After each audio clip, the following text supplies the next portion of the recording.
This guy farms immortal ogres for points. A monster that no matter how many times you kill it, it will be resurrected again the next day, stronger and faster. Thanks to his skill, decapitation, he drops them in one clean strike and treats the hunt like practice. With the points he earns, he blesses a withered tree into an emperor apple tree, and those apples sell for a crazy amount of money. But he wasn't always this strong. To understand the story better, let's go back to the very start. Earth was dying and lost every vitality it had to provide, and then a certain being revealed just what Earth needed. The Absolute being advised to dispatch to another world, and with this, dispatchers, who are now regarded as heroes, left the Earth for other worlds. From the other worlds, dispatchers are able to bring back new things that are essential for humanity's survival. Our MC, Chansu, is working a trash gardening job, but he wishes that he could become a dispatcher too. After the day's work, he heads to the dispatcher reunion center, where there is a bulk load of people trying to get information on their loved ones. He manages to get past all the other people who are there to reach the receptionist. The receptionist checks his log and realizes that Chansu doesn't have enough to pay for the investigation he is requesting. He tells him to come back when he finally has the required money. Chansu begs the man to at least give him some news, but he is pushed out of the way by the next customer. Chansu has no choice but to step away, and he walks back home decisively. Apparently, when he was little, his father was a top-ranked veteran, also known as a returnee. They were always together, but when Earth's condition got worse, he was dispatched again. And since then, he hasn't seen his father again. After waiting for so long, his mother also went in search of her husband, but in the end, Chansu found himself all alone. He has grown so much that the memories he has with them have started to fade. He can't even picture their faces clearly anymore. Suddenly, a bright golden light hits the outside of his apartment, leaving a massive wave that sends him flying into the wall. He passes out cold, and when he wakes up, it's been hours. An emergency news alert popped up on his phone, warning about the turbulence and flash caused by a returnee's re-entry. To make the situation worse, an S-rank returnee announces his retirement, shocking everyone. The S-rank dude talks about how he failed to protect the dispatchers who accompanied him. He also could not protect his god, and in the end, he returned alone, a failure. The dude says he can no longer dispatch because he has lost the ability and the qualification to do so. Apparently, the earthquake and the bright light were a result of his re-entry. With a broken voice, the dude announces his retirement, while asking everyone to do their best to protect Earth. This is basically bad news for everyone because Earth's population has grown below 500 million, making it hard to raise high-ranking dispatchers. Chansu cannot believe that the dude failed at his mission, and he is also retiring from it. Just then, he hears a knock on the door, and he wonders who it could be. He stands and he walks to the door, wondering why he is getting a visit because it is very unusual. He opens the door and hears a voice calling him, but he doesn't see anyone standing at the door. Just as he is about to start believing that he is going crazy, the voice directs him to look down. Chansu stares down to see a cute talking bunny holding a tablet device and staring at him. This scares Chansu so hard that he falls on his arse. But the rabbit simply continues with his business, asking him if he is Chansu. The rabbit then tells Chansu to calm his nerves because he brought wonderful news for him. The rabbit smiles, congratulating Chansu on becoming a dispatcher. Chansu is shocked to hear this, forcing him to ask the rabbit again if he knows what he is saying. The rabbit admits that Chansu is probably confused, but he assures him that it doesn't take away the fact that he has been chosen. Since Chansu is acting suspiciously, the rabbit suggests that they move to another location. As they walk through an unfamiliar hallway, the rabbit asks Chansu if he has any special skills, because most people have at least one. Chansu then replies that he is the highest in the trash league, which is why he is not even qualified to be a dispatcher. However, he is pretty good at trimming trees or flowers. The rabbit is shocked to his bones when he hears this, and Chansu is also surprised that the dude approached him without knowing that he is worthless. The rabbit then calms himself down, saying there is always a reason for everything. He assures Chansu that he might be worthless, but it doesn't change the fact that he was chosen. Chansu is completely blown away because he never expected to find himself in the dispatch center, which means a chance has finally come for him. They arrive at a very large door, and the rabbit suggests that they go inside to continue their conversation. Before the rabbit could continue with what he was saying, Chansu had reached the door. He tries opening the giant door, but for obvious reasons, the door won't budge. This is when the rabbit disgustingly asks him what he is doing with the door. The rabbit says the entrance they are going to use is to his right. Chansu doesn't want to believe his eyes when he realizes that the rabbit is pointing to a very tiny door, which is a perfect size for the rabbit, not freaking humans. The rabbit says he has never had issues using the door, and Chansu is forced to remind him that he is a freaking rabbit. Believing that the rabbit is nuts, Chansu says he has to leave, and the rabbit asks him if he is sure he is making the right decision. The rabbit reminds him that he has failed every test that he has taken, but in the end, a rare opportunity has come knocking on his door. The rabbit asks him if he thinks an opportunity like this will ever come in his lifetime again. The rabbit tries to tell Chansu that he is not trying to coerce him because he is free to leave if that is what he really wants. After hearing this, Chansu has no choice but to crawl through the small passage to follow the rabbit to his bright, tidy office. This is shocking to Chansu because he was expecting a tiny office. The rabbit then tells him that there is a world that is suited just for him. Chansu is confused by this, asking if there is a different world that fits each person. The rabbit informs him that there is a world called block-type land grabbing, and it has an event in progress. Chansu's eyes light up in shock when he sees this, and the rabbit assumes that he knows about it, but Chansu says it is his first time hearing about it. The rabbit mentions that the world is the most sought after in recent days. Apparently, the world has the unique feature of receiving the divine protection of a god. Chansu becomes more interested when he hears this because the returner also made mention of a god. The rabbit notices the change in expression, and he assures him that choosing him has no connection to the recent event. Chansu then asks the rabbit what type of god he is talking about, and the rabbit mentions that gods are assigned on a random basis, but since Chansu is his favorite person, he might as well give him the chance to choose what god he wants. The rabbit then brings out 3 cards, asking Chansu if he is ready to choose. Chansu is confused by this because he doesn't even know which of the cards is good or bad. The rabbit reminds him that this opportunity might not come again, and Chansu agrees with him. Remembering his father, Chansu is pissed that he is even hesitating in the first place. Chansu then chooses his card, and a visual representation of the god appears right in front of him, shocking him. This scares the living daylight out of him, and when he stares at the card that he chose, he realizes that it is the god of negation, with a 44% rate. The rabbit urges him not to be a coward because everything he just saw is nothing but a dramatic effect. With his heart almost out of his body, Chansu is forced to ask just what kind of god would require an effect that almost sends him to the afterlife. In addition, Chansu doesn't think the god is the right choice for him because the name alone spells trouble. Chansu gets back on his feet and nervously asks the rabbit if there is a chance that he can draw the cards again. The rabbit assures him that he can, ultimately shocking him. Chansu quickly draws the card, and just like before, he pulls the god of negation again. Chansu is pissed, and he starts assuming that the draws are a scam because there is no way he is getting the same god every single time.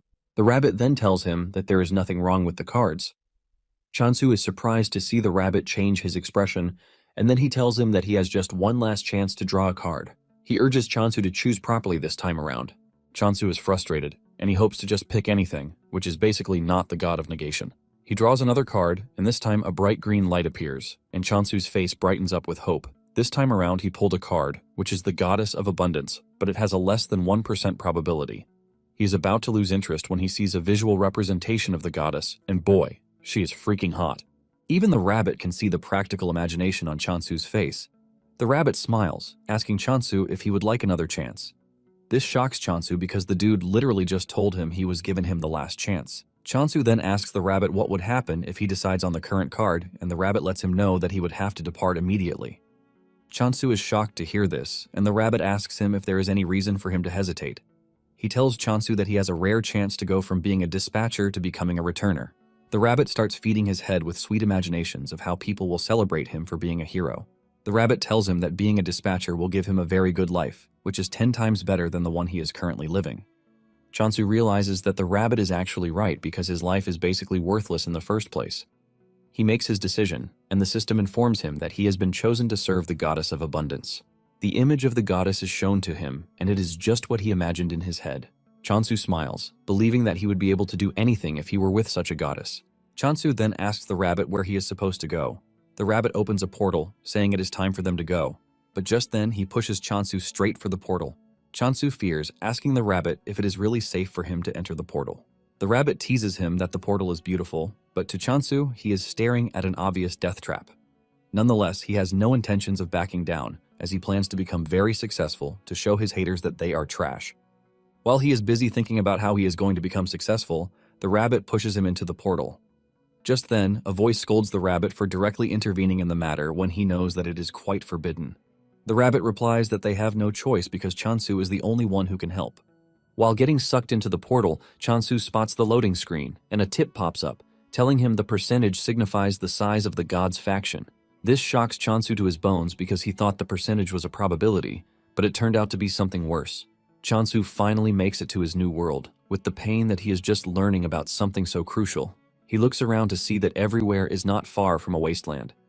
In addition to the goddess not having a faction, he has found himself in a doomed land. Seeing this, tears fall out of his eyes, and he concludes that he is done for. Chansu was expecting an abundant land, but everything he is staring at is nothing but a wasteland. The system window pops up again, welcoming Chansu to the world of digging. It tells Chansu that he is the apostle of the goddess, and he is required to secure as many land rights as possible through digging. Before he starts doing anything, he thinks of looking around first. He figures out that he needs to find the goddess, and he suddenly runs into an old, shabby sickle. He wonders if someone used it and then threw it away. Since he is a gardener, the sickle matches his hand really perfectly.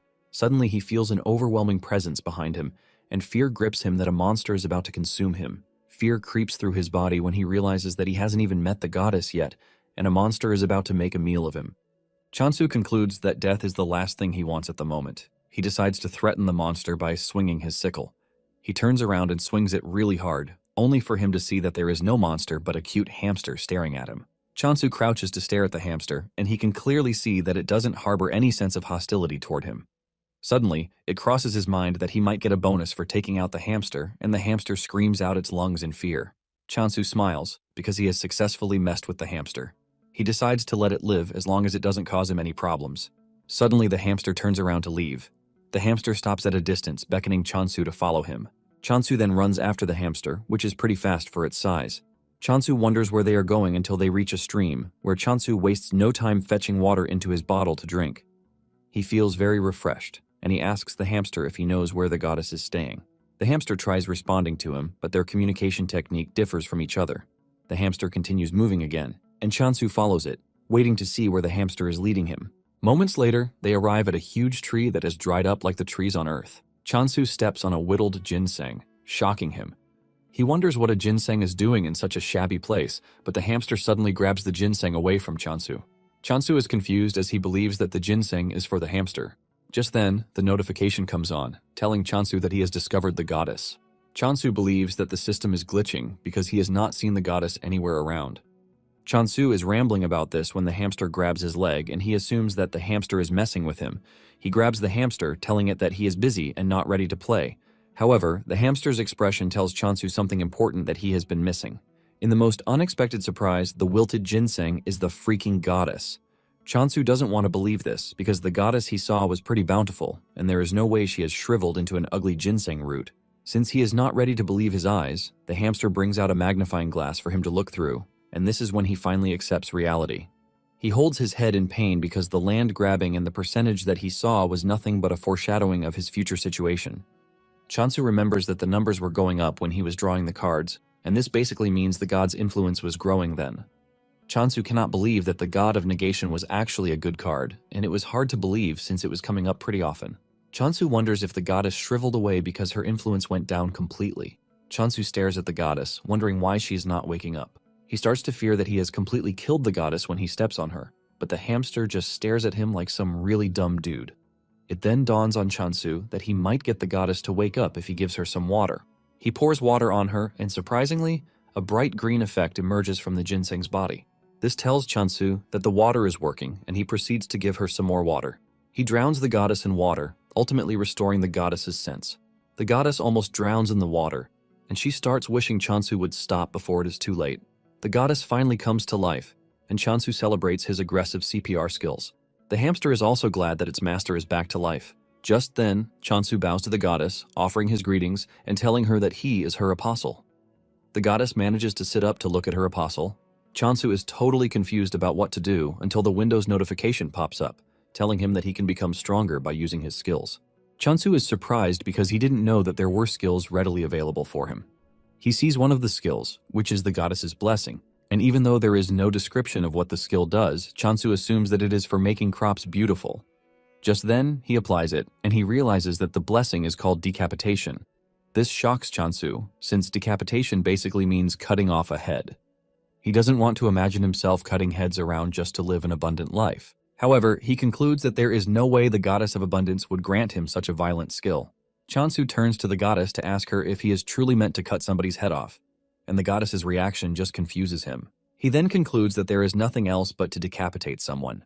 Chansu starts thinking about the several things that this might entail, and then it suddenly dawns on him that the hamster might be ripe for decapitation. The hamster is busy celebrating the revival of the goddess, not knowing that Chansu is staring at him with the most evil eyes ever. The hamster turns around to see Chansu fully armed and ready to turn it into 2 pieces. Just before the sickle can hit, the hamster makes a run for it. Chansu continues his chase, and realizing that there is no way out, the hamster hides behind the goddess. Chansu calmly tells the hamster that he is not happy with what he is about to do, but it is all for the goddess's sake. Suddenly, the hamster and the goddess start to panic, and when Chansu turns around, he sees a terrifying creature standing behind him. Chansu also notices that the hamster has jumped in front of the goddess, and this is when it dawns on him that the hamster wasn't a monster after all. Chansu admits his mistake and figures out that he has to make amends for his mistake by defeating the real monster standing in front of him. However, the question of whether he can do it remains a thing. Nonetheless, Chansu is a brave dude, and he charges at the monster with the sickle in hand, and thanks to the decapitation skill, he can see exactly where he needs to cut. He activates the decapitate skill, and he leaps at the monster, swinging the sickle so hard that it takes down the monster in one strike. The hamster and the goddess are left in shock when they see this. Chansu casually returns to the goddess like he didn't just do something pretty crazy. Chansu then bows to the hamster for mistaking him for a monster and almost sending him 6 feet underground. He asks the hamster to forgive him, and the hamster smiles before giving Chansu a thumbs up to let him know that he is not holding grudges against him. Chansu is happy to see this, and he gives the hamster a name, Hamstol. The name sounds so good to the hamster that it starts to blush hard from it. Just then, the Windows notification pops up again, telling Chansu that the head of the monster will automatically be transported due to the skill's effect. This is when Chansu finally learns the name of the monster that he killed, which is the Immortal Ogre. Because he has defeated one ogre, a kill count also appears to show him that he can kill as many of them as he wants. Chansu is surprised that the monster is known as the Immortal Ogre when there is nothing really immortal about it.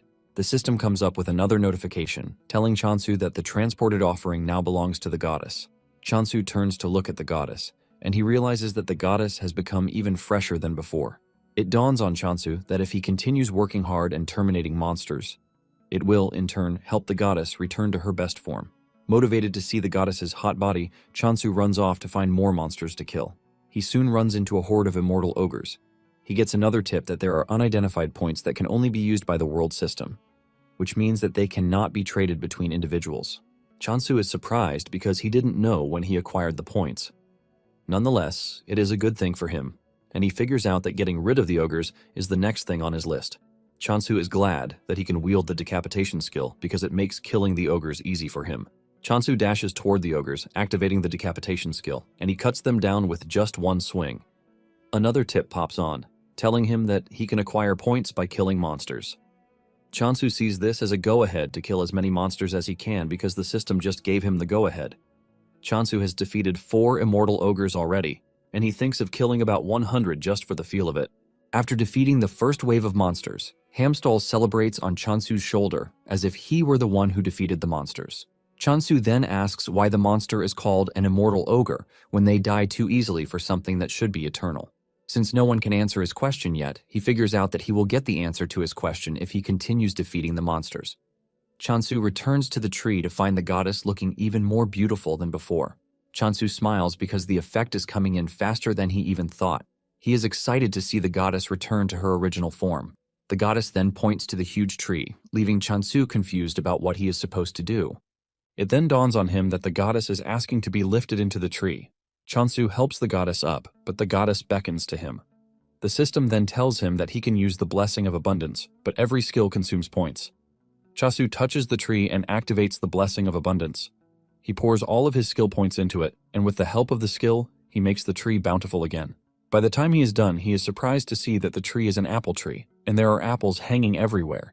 He plucks one of the apples that looks really giant. Even though he has not seen an apple before, something tells him that it shouldn't be that big. Even though he is tempted to munch on the apple, he decides to offer the first harvest to the goddess. The goddess accepts the fruit, and to his shock, the goddess absorbs the apple in seconds. This leaves Chansu questioning the possibility of what he just witnessed. He realizes that the goddess is quite powerful and figures out that getting on the goddess's bad side is not a good thing for him. Chansu leaps onto the tree to fetch a bunch of apples so that he and Hamstol can both eat. Chansu figures out that he has to be pretty strong because the goddess he serves is not one to joke around with. Chansu munches on the apple, and he is surprised at just how delicious it is. While he is quietly enjoying his apple breakfast, the goddess, on the other hand, is wondering how Chansu is able to defeat several monsters in a single day. In addition to this, he was able to bring such a giant tree to life in just a day. A cold feeling runs through the goddess's body as she starts to wonder where such a monstrous boy like Chansu emerged from. Taking a deep dive into Abundance's backstory, she was in charge of food, and she was a force to reckon with because of the high-quality agricultural products that she offers. However, when the god of corruption started absorbing other factions, Abundance had no choice but to run away because corruption's power was getting too massive. To survive, Abundance abandoned her trade and resorted to hunting monsters, but her forces were unfit for combat. Because of this, they could not win a single battle, and as a last resort they modified their skill to make something else. However, this didn't guarantee Abundance's survival. Basically, the decapitating skill that Chansu thinks is for cutting off monsters' heads is actually a skill to help Abundance's subordinates bring back the heads of dead animals or monsters. Because her subordinates were bad at combat, they could only do their best. Just by staring at Chansu, the goddess is crippled with fear because he is completely different from what she envisioned. She wonders why Chansu chose her, but nonetheless, she comes to the conclusion that Chansu now belongs to her. Chansu is trying to get another apple fruit when the goddess clings to his leg, and this scares Chansu, who believes that the goddess is trying to absorb him. But the goddess is only trying to hug him to thank him for everything so far. Later on, the goddess falls asleep, and Chansu lays her on the altar to sleep, but a loud thunder strikes out of nowhere. Chansu fears that this will wake the goddess, but to his surprise, the goddess remains fast asleep. Just then, Chansu realizes that apples alone won't sustain him, and at that moment, the system informs him that the delivery event is now in progress. Chansu is surprised to see that something like this exists. However, to make a delivery, he has to be able to contact those back on Earth. However, he notices that Hamstel is also tired, and he lays him beside the goddess. He even covers the two with leaves to serve as a blanket. Meanwhile, at the reincarnation trading company, Hasujin, the apostle of reincarnation, bursts into her boss's office to scold him for giving him more work, even though she is already busy as it is. It turns out that they have gotten the order to deliver apples. The order also states that there is no money involved, which means that they are going to barter apples in return for goods.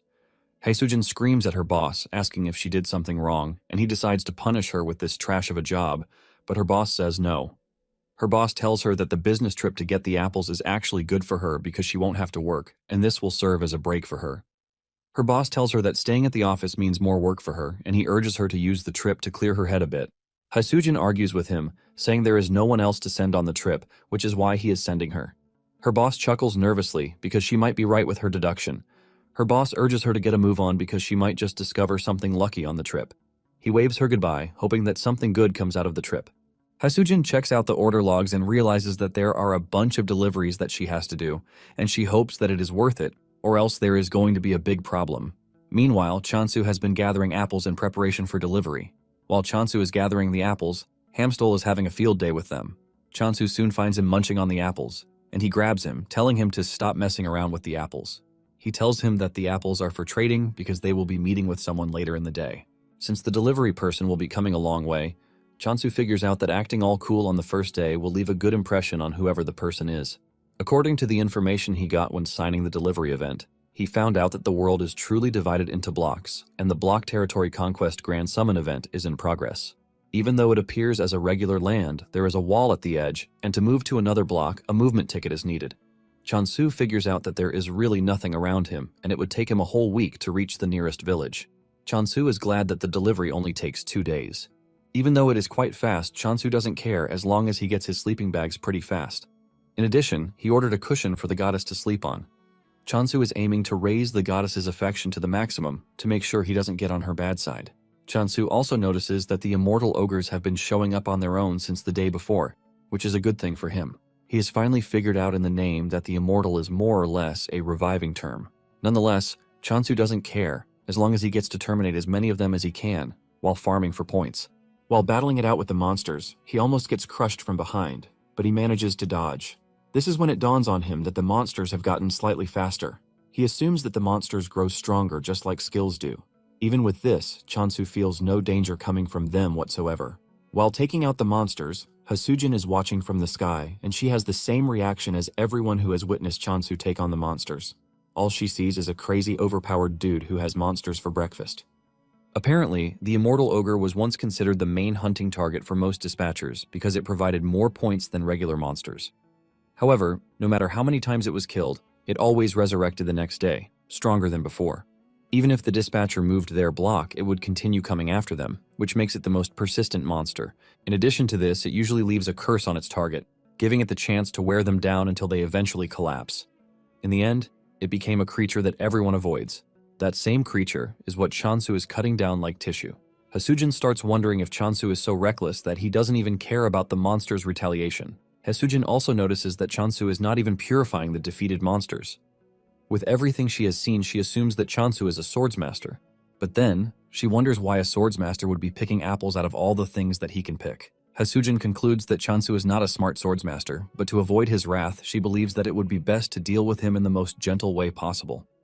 After taking down the horde of immortal ogres, Chansu realizes that he has gained a ton of points and that it is increasing exponentially too. Because of the blessing, an apple now costs 1,000 points. Chansu figures out that hitting 100 is not going to be a problem for him. He had been wondering why there was a shrine in the region in the first place, but it appears to be a jackpot for him. Just then, Hasujin approaches him and she humbly bows to him. She introduces herself, revealing that she is from the trading company and that she has come with Chansu's delivery. Chansu excitedly shakes Hasujin's hands, saying he is actually impressed that she managed to find the block on her first try. Deep down, Hasujin is scared because Chansu is a powerful dude, and she has to be very careful not to get on his bad side. Just then, she spots the hamster, and this catches her attention because he looks so squishy that she wants to hug him. Chansu notices the eagerness on her face, and he asks her if she is feeling unwell, but she replies that she is feeling good. Unknown to Chansu, Hasujin is just eager to touch the hamster. Chansu then tells Hasujin to follow him so he can lead her to where the apples are. Upon arriving there, the smell of the apples alone catches her attention, and she is forced to say this out. Chansu agrees with her, saying the apples grew really well. Hasujin cannot believe that the large tree standing in front of her is an apple tree. Chansu plucks one of the apples and he asks Hasujin if she would be willing to eat the apple. Hasujin collects the apples and the massive sizes of the apples shock her. However, she is not expecting anything great because when a fruit gets too big, the sweetness suffers a backlash. She expects to be disappointed, but the moment she bites out of it, she is sent into a state of unimaginable tastefulness. Hasujin realizes that the apple is quite sweet, and the acidity is also balanced out. She figures out that the apple would sell for nothing less than 100,000 gold because of how sweet it is. Hasujin then asks Chansu to confirm if he placed a 2,000 gold price tag on the apples, and Chansu says yes. Hasujin lets Chansu know that the price he placed on the apple is quite absurd, and Chansu thinks she is saying the apples are too expensive. Chansu nervously asks the lady how much she would be willing to buy the apples. Hasujin shocks Chansu when she tells him that he should be getting at least 20,000 gold per apple. Chansu almost loses his mind when Hasujin reveals that it could even get over 30,000 if he supplies them to a department store. Chansu cannot believe his ears. And even though Hasujin could have defrauded him, she doesn't think it would be nice to lose a potential long-term customer. In addition, she is not ready to die just yet, because she believes that this will be her fate if Chansu ever finds out. Hasujin then tells Chansu that the apples are not just apples, but the very first type of apple that has gotten a unique flavor she has not tasted before. Hasujin confesses that the apple holds more value than any regional specialty that she knows. To avoid overstretching things, she suggests that they just put it at 20,000 gold in the meantime. She brings out a formal contract, telling Chansu that the other balance will also be settled once he signs the contract. Chansu collects the pen, and he looks through the contract to see what it entails. Once he sees that it is something favorable to him, he smiles. However, he suggests that they adjust a particular section of the contract. Hasujin is surprised when she realizes that the company's share percentage has gone up. Chansu lets her know that it wasn't a mistake, but he did that because he would like to build a long-lasting relationship with Hasujin. In addition, Hasujin was honest with him about how much the apples are worth. Chansu stretches his hand forward to shake her, and this shocks her. She then thanks Chansu for accepting the contract, and she hands over the items that he ordered. Among the things he ordered are seeds, food supplies, and cooking tools. In addition, there is a familiar egg, which is a commemorative gift from the trading company. Hasujin assures him that it will help him with his farming. She hands over the eggs to Chansu and says he might not even need them because he is already raising one. Chansu is surprised because he can't see the said familiar that he is raising. Hasujin then points to Hamstall, believing that Hamstall is Chansu's familiar. Hasujin then tells him that the more points he pours into the egg, the stronger it is going to be when the familiar hatches. However, she urges him to be careful because if he overdoes it, the egg will crack, leading to an automatic failure. She adds that Chansu should stop once the egg starts to tremble. After the instructions, Chansu tells Hasujin that he might just have to try it to get the perfect feel for it. Hasujin asks about the expected harvest and schedule for the apples. and Chansu says one day should be enough. This shocks Haesujin because they are going to be getting daily supplies of apples. After their brief, long, boring conversation, they work out the schedule, the numbers, and the visit dates. After everything has been sorted out, they conclude the first part of their deal. After Haesujin is gone, Chansu walks up to the goddess to thank her for staying hidden when Haesujin was around. Chansu looked at the several supplies that he got and couldn't believe that the sales of apples were lucrative. Nonetheless, he knows that he owes it all to the goddess. Just then, he spots the goddess hugging the eggs, and he realizes that he might have to hatch the eggs sooner. However, he is going to need more points if he is going to do this. To do this, he figures out that killing more monsters is the way forward. Chansu is proud of how things have come so far, but he is not delusional enough not to know that there will be difficulties ahead. Even with the thought of this, Chansu is not scared because he is built to face challenges. When Haesujin returns to the trading company, she tells her boss everything that she saw. She tells her boss that Chesun is definitely Korean, but she assumes that he is a member of the combat factions. Her boss is surprised that a combat-oriented person is able to raise such a good bulk of apples. Haesujin reveals that Chansu took down undead monsters with just a rusty sickle, and he only targeted their heads. Haesujin's boss believes that the dude might be aiming to become a swordsmaster by putting himself in a tough situation, just like a dude Rohan did. Haesujin's boss then says it would be advisable for them to keep Chansu hidden rather than assign guards to his position, and Haesujin agrees with this. While saying this, the dude doesn't stop munching on the sliced apples in front of him until Haesujin grabs his hand, reminding him that they are supposed to eat them together. Back in the world of abundance, Chansu is already pouring points into the eggs to try and hatch them. He wonders if he is going to get a cute or strong monster from the eggs. Just then, the egg cracks, leaving a bright light, and Chansu believes that an SS rank familiar is going to step out of the egg. Chansu's entire smile fades away when he sees a chick popping out of the egg. He cannot believe that all the hype was just for a big chicken when he was hoping to get a worker. He starts wondering what to do with the chick, and the first thing his mind goes to is to raise the chick to eat it. However, he is hesitant because he cannot just cook and eat a chick that he poured 120,000 points into. Because he is trying not to get too attached, he decides to give it the name Ari. Just when he is trying to get familiar with the Ari, the other egg starts to hatch too. Just like before, Chansu is hyped, as he believes that this will come out to be a worker. However, his face crashes in disappointment when a pig emerges from the egg, and Chansu wastes no time giving the pig the name Doji. Chansu is extremely disappointed, leaving him to wonder why he is getting only ingredients. He was told that he was going to get a familiar, but at this point, he thinks he has been scammed. Just then, Ari and Doji walk up to the goddess to greet her, and the goddess urges the two to forgive her for failing to protect them to the very end. The two also apologize for not being able to serve their goddess the way they should have served her. The goddess appreciates their honesty, but tells them that there is something they need to be careful of, and this is her apostle. She tells the two that Chansu doesn't know that they are her retainers, and he might just sell them off if they prove to be useless to him. To make it worse, he might even eat them, and the two can feel the scary aura coming from Chansu, which makes the goddess's claim valid. The goddess urges the two to be on their best behavior until Chansu is able to obtain the communication skill. The two agree with the goddess, saying it would be better for them to just observe as it is. The next morning, Chansu heads out as usual, and his main targets are the undead monsters. Doji and Ari wake up early in the morning to hear commotion everywhere. The sleep disappears from their eyes when they see Chansu running about, cutting down undead monsters. This is when it finally dawns on the two that Chansu is pretty dangerous, and the goddess was not joking when she told them to be on their best behavior. Ari tells Doji that Chansu was staring at them in the weirdest way, and Doji panics when he remembers this. Just as he finishes taking out the undead monsters, Ari and Doji appear with a towel on their head. They praise Chansu for the hard work and tell him to clean up with the towel. The two have seen Chansu in action, and they have finally understood what the goddess told them about being useful. Chansu thanks the two for being thoughtful, and after cleaning up, he offers them an apple. Doji rushes toward the plate while Ari is trying to act like he is not a glutton. Chansu is happy to feed the two because he once heard that grape-fed pork always tastes better. Ari tries to stop Doji from eating so he won't grow into Chansu's desired flavor. However, Ari also gets drawn in by the flavor of the apple because of the amount of points that Chansu poured into it. Nonetheless, he manages to control himself. Chansu then offers him grains and he jumps on the grains without wasting time. To him, he is making the right decision because he is never going to grow into fried chicken like Doji. After this, Chansu moves over to farming. He has Doji dig the ground, while Ari plants the black bean seeds. Chansu then covers the ground and gives the seeds water before adding the blessing of abundance. In no time, Chansu has a farm with healthy plants covering it. Chansu holds one of the seeds in his hands, and the moment Ari spots the seed, he locks in on it. He rushes toward Chansu, but he hides the seed, telling him that the first harvest must be given to the goddess. Chansu gives the goddess the seed as usual, and she absorbs it in the most weird way, just like she always does. Chansu then tells Ari and Doji that it is time they eat because they are going to plant potatoes later.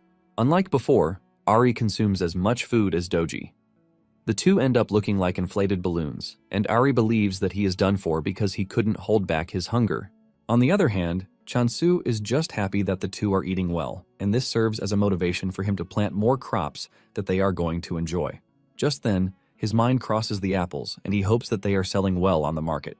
At the store, Hasujin's boss notices that the apples are the only items left for sale. A lot of people have gathered, but none of them are ready to buy, which is expected. He had even decorated the apple and packaged it well to make it more pleasing, but people don't think a single apple is worth 200,000 gold. He is left scratching his head in frustration because he has no idea how to convince people that the apple is actually delicious. He is pretty sure that everyone will change their minds after just a bite, but the problem is getting them to have a bite. Suddenly, he hears someone purchasing the apples. He rushes to the attendant to ask him what just happened, and the attendant reveals that all of the apples are sold out. He doesn't want to believe this, since there was still a bulk load of it some minutes ago. The attendant reveals that someone tasted one and then bought everything. The signature on the payment slip says Rohan, and this is when it dawns on the manager that the person who just patronized them and bought out the apples is none other than Rohan, the pioneer of the handicap training method. Rohan is also known as the unrivaled swordsmaster, which makes him a big deal, and the manager admits that they have struck gold. This ends up making the news big time, and everyone believes that the apples are what Rohan ate to become a swordsmaster. Haesujin's boss, Ryuwoo, starts getting calls from everywhere. Everyone wants a box or 100 boxes of the miracle apple.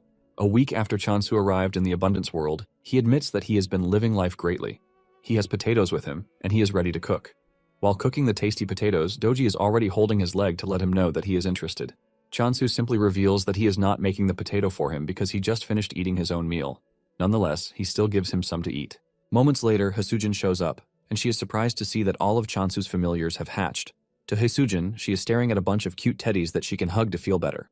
Meanwhile, Hamstal and the other two are covering the goddess to make sure that she is not exposed to Hasujin's glaring eyes. Chansu then asks Hasujin why she came. Hasujin mentions that she has some good news for him. She brings out sales receipts to tell Chansu that all the apples sold out, and they all sold out for the tagged amount too.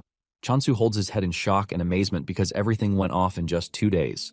Hasujin tells him that the most unbelievable part of everything is that everyone now wants a taste of the apple. Chansu is blown away because he never saw apple as something that would command so much money. He remembers that apples were usually sold for less than 1,000 gold. Because he's getting 30% of the profits, Chansu realizes that he is going to make at least 60,000 gold per apple. With a simple calculation, he realizes that he would have gained 3 million in one day if he managed to sell 50 apples. Chansu's mind blows out of the roof when he realizes that an annual profit of 1 billion is coming his way. Chansu is glad that he is on the right trajectory, and he believes that with this, he might be able to find a clue about his parents. Chansu tells Hasujin that he is not a mood killer, but he asks her how long she thinks the hype over the Emperor apples will last. Chansu knows that the apples are currently popular, but he also knows that there is no way they will continue selling for that huge amount in the future. Hasujin then assures Chansu that she understands his concern, but lets him know that 100 apples a day to a target audience of 1 million means they will still be in business for 27 years. Chansu is shocked to hear this, and he assumes that it is an overestimation. Hasujin then tells Chansu that he has nothing to worry about. Hasujin then asks him if he has thought about increasing his apple production. Chasun smiles nervously, saying he has grown other crops too, and it will be nice if she tastes them. He assures her that they are as tasty as the apples. Hasujin's eyes light up like a goblin when she hears this. Chansu then tells her to sit tight while he serves her potatoes first. Hasujin takes a bite out of the potatoes and she melts in sheer joy at how sweet they are. She starts imagining all the good things that will come out of the potato if managed right. Just then, Chansu shows up with pancakes and fries. Hasujin shed tears as she consumed the food in front of her. She mentions that the potato fries can be considered a main dish instead of a side dish. Chansu then finishes the combo with roasted sweet potatoes. The moment he serves this, Doji and Ari go crazy, demanding that he give them too. Chansu then suggests that they all eat together. Chansu notices that Ari is looking skinny, and there is one explanation for this. It is basically because Doji has been stealing Ari's food, preventing him from eating properly. Hamstal jumps on the table to eat with Hasujin, and Chansu asks Hasujin for her thoughts on the potatoes because he plans on selling them too. Hasujin thanks Chansu for the delicious meal, and then asks if there is a way he can grow the crops and also increase apple production. Chansu replies that it would be difficult, since he is going to need more points. At the same time, Chansu doesn't think it would be wise for him to use all of his points on farming. Hasujin lets Chansu know that his efforts are appreciated, but she urges him to focus more on apples. Hasujin mentions that all of the apostles are Korean, and the culture of the world is built on this. Hasujin says the food is amazing, but lets Chansu know that it is hard to charge a premium price for crops alone. Hasujin says the crops won't be as profitable as apples even if people start to demand them. Hasujin goes on her knees, begging Chansu to consider apple production as his primary assignment. Realizing that there is no changing her mind, Chansu asks her if 100 apples a day will be enough, and her eyes light up when she hears this. She thanks Chansu for reconsidering and putting her suggestion into the books. The next day, Chansu steps out to hunt monsters as usual. Doji asks Ari if it is important that they follow Chansu every time he steps out, and Ari screams at Doji, telling him that they are the only ones who can keep watch, because Hamstel is basically useless. Unknown to them, Chansu is actually wondering why the two keep following him everywhere, and he assumes that they are combat-type familiars. Chansu doesn't think there is any way actual familiars will be pretty useless to the point that the only thing they can offer is to eat. His conviction soon goes down the drain when he sees the two getting chased down by an undead monster. Chansu blames himself for thinking the two are worth the hype he was giving them in the first place. Just then, Doji trips, giving the undead monster the chance to close down on him. Chansu tries to reach him, but the distance is just too much for him. Chansu tries getting the monster's attention by screaming, but even this doesn't work. Chansu swings his sickle, but even this proves to be useless because the range is short. Suddenly, the monster dies, shocking Chansu because he knows that the sickle didn't reach the monster. Just then it dawns on him that the skill might have been upgraded, and the skill range has increased. Chansu tries it out by staying at a distance and swinging the sickle at the monsters. With just one strike, he takes out multiple targets and the window pops up, alerting him about the newly obtained range of the skill. In addition, he gets a new skill, mass decapitation, and this shocks Chansu, but he figures out that this would allow him to handle more monsters. Chansu goes on a rampage, cutting down several monsters, and this scares Ari and Doji. The two immediately run back to the goddess, who is shocked to see them back so soon.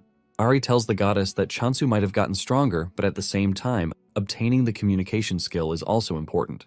The goddess then urges her retainers to calm down because she never granted such a skill. Doji then tells the goddess that the name of the new skill is mass decapitation, and this name itself shocks the goddess. Fear crept through her body as she thought about this because it was her first time hearing it. Even the goddess has no idea what type of person Chansu is at this point.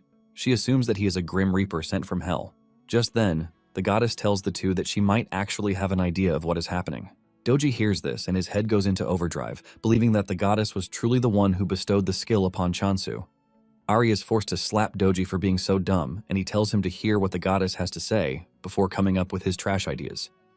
Ari then asks the goddess what she thinks happened, and the goddess replies that the apostle's skill has evolved. The goddess mentions that decapitation skill is a modified version of the harvesting skill. She reminds them that the evolved skill allowed the user to engage in a wide range of harvesting, just the same way that the goddess thinks Chansu's skill has evolved into mass decapitation. Ari is surprised to hear this, and he mentions that this was something first-year apostles only could do. The goddess agrees, saying this is exactly why Chansu is pretty scary. However, the goddess thinks he is a thankful dude, which makes things a bit better. The goddess says Chansu might be growing at an exponential rate, but it is all thanks to his growth that they are safe to some extent. The goddess then says she will give Chansu the communication skill once he returns. Moments later, Chansu returns, and the goddess excitedly gives Chansu the chance to pick between two new skills, since it is against the rules to define an apostle's path. Chansu stares at the status screen to see that he has two skills that he can choose from, which are the promise of abundance and communication. The goddess is confident and assured that Chansu is going to pick the communication skill. The goddess can't wait to tell Chansu to stay away from danger and also to thank him for everything he has done so far. After taking a minute to think about his choices, Chansu picks the promise of abundance skill, shocking the goddess, who least expected this. Before making his decision, Chansu had stared at the screen for some time to know which skill would work best. He stared at the communication skill and realized that it was just a skill that allowed him to communicate with plants and animals. The horror of hearing Ari and the others scream at him whenever they are pissed made him realize that he is going to have a really hellish life if he picks the communication skill. Since there is a saying that ignorance is bliss, he decides that choosing the communication skill would be a wrong move. This is why he went for the promise of abundance instead. And the moment he picked the promise of abundance skill, he realized that everyone is pretty gloomy. He now has two skills on the board, but just like before, there is no description for the skill. Chansu then picks out an apple with the intention of giving it to the goddess as a first offering. But to his surprise, the goddess turns her back to him. and she starts to cry. On the status screen, Chansu learns that depending on how he uses his skill, the points will return accordingly. Chansu wonders why the goddess is rejecting the apple that he gave her. In an attempt to cheer everyone up, he pinches Hamstel's cheek, and this cheers the hamster up a bit. He also rubs Doji's belly to tickle him, but to his surprise, the points are not coming back. Just when he is thinking of what might be wrong, Haisujin shows up in a hurry, telling him that he has to claim the block and defend it. This shocks Chansu, forcing him to ask if someone is planning to attack them. Haisujin says there is the possibility of this because the Emperor Apple has gained much popularity. Due to this, they are forced to limit the purchase of the apple to one per person, and even with this, over 5,000 people have made reservations already. The numbers shock Chansu, and Haisujin adds that the people who reserved say they don't even care when the apple arrives, as long as they get it at some point. It is natural that, because of how popular the apple is, there will be raiders who will start targeting the apples and the block. To make things worse, Chansu's block is outside the authority zone, which means there is no protection against crimes. Haisujin wishes that they had some kind of backing because it would have completely changed the game. Chansu thinks deeply about this and realizes that the only backing he has is the goddess. Chansu figures out that if he loses, it is going to be the end for the goddess and the entire region. Haisujin tells him that the first step in curbing this is to claim the block and install a secure gate. Chansu agrees to this, and he says capturing the surrounding blocks to set up a disguised base will put them closer to Haisujin. Haisujin sees this as a really great idea because once they occupy the block and build a door, they won't have to deal with movement restrictions. Chansu then asks why the reservations increased out of nowhere, because it definitely isn't normal. Haisujin tells him that the whole block is going crazy because of the effects of the Emperor Apple. Chansu is confused about the said effects, and Haisujin mentions that there have been claims that the apple is a cure for all. This shocks Chansu, who doesn't think the apple is even capable of everything they are claiming it does. Even Haisujin believes everything, but Chansu doesn't think much about it because it is just an apple. Meanwhile, an annoying journalist is following Rohan as he enters the hospital, and he has his camera ready. Rohan visits his friend Yunsu, who is a grand alchemist. Rohan tells Yunsu that he brought a get-well gift for him, and the gift is nothing but a box of Emperor apples. Yunsu is surprised that Rohan brought the apples for him because he has heard the rumors too. Yunsu takes a bite from it and explodes in pleasure, saying the nutrition and flavor are maxed out. Unsu expresses his shock and starts asking questions about the apple, but Rohan reminds him that he is not a cuisine expert. While Yunsu is slowly eating the apples, Rohan, who brought them as a gift, is munching on them like crazy. Unsu stares at the apple and says there is no way to get this level of perfection out of an apple, even if fertilizer is used. Unsu screams out in horror when he realizes that his friend is eating the apple alongside him, and Rohan urges him to eat fast instead. Yunsu proudly tells Rohan that he doesn't care because he can easily call the Sunhwan department store and just order his own box of apples. Yunsu's hope is ultimately shattered when he learns that he might be an important person, but this doesn't mean much because the store is already overloaded with reservations. Yunsu tries to get them to sell to him by offering triple the price, but even this doesn't work. While the two are having fun, the reporter is busy taking pictures of them. In no time, an article is released stating that it was the Emperor Apple that helped Yunsu get out of the hospital. Ryuwoo bursts out in anger when he sees this because they are already battling countless rumors, and the article is basically adding fuel to the fire. Ryuwoo cannot believe that everyone thinks the apple is a miracle cure. Back in abundance, Chansu tells the goddess that he needs to step out for a bit to take over the surrounding blocks. Chansu tells Doji and Ari that they will be in charge of protecting the goddess. The goddess is shocked that Chansu is stepping out to claim territories, and she assumes that it is because he just got a new skill, which is not even a combat skill. The goddess grabs his leg to prevent him from leaving because it is dangerous. Since Chansu can't understand the goddess, he assumes that the goddess is holding on to him because she now needs protein. Chansu smiles, asking if beef will be fine with them. Chansu excitedly heads into the storage room to get the frozen beef that he ordered earlier. Chansu is excited because it is basically the first real meat that he has gotten his hands on. Back on Earth, he only feasted on lab-grown meat. Chansu excitedly puts on the stove and he starts grilling the meat. He admits that the smell is definitely on a different level from the cultured meat he has always eaten. Doji is already excited to eat the meat, but Chansu tells him that the meat is for the goddess. Even Ari is disappointed because Doji just ate, and he is already eager to jump on grilled meat. All while he is preparing the meat, the goddess looks absolutely mad, and Chansu believes that she is just hungry. Moments later, he finishes the meat and hands it over to the goddess, but to his surprise, the goddess trashes the delicious-looking meat. This shocks Chansu, who thinks the meat is spoiled, which is why the goddess threw it on the ground. Chansu takes out a part of it to try it to see if it is good, and he concludes that it is sweet. However, he believes that something is missing because it doesn't have the shock value of when he first had the apple. He assumes that this is the reason the goddess didn't eat either. Unknown to him, the goddess is crying so that he wouldn't go. But sadly, he can't hear her since he foolishly ignored the communication skill. On the other hand, Ari and Doji are celebrating because Chansu tells them that he is going to bring delicious meat for them when he comes back. That night, Chansu steps out just as planned, and while Ari and Doji are sleeping like logs of wood, the goddess stays awake, totally worried.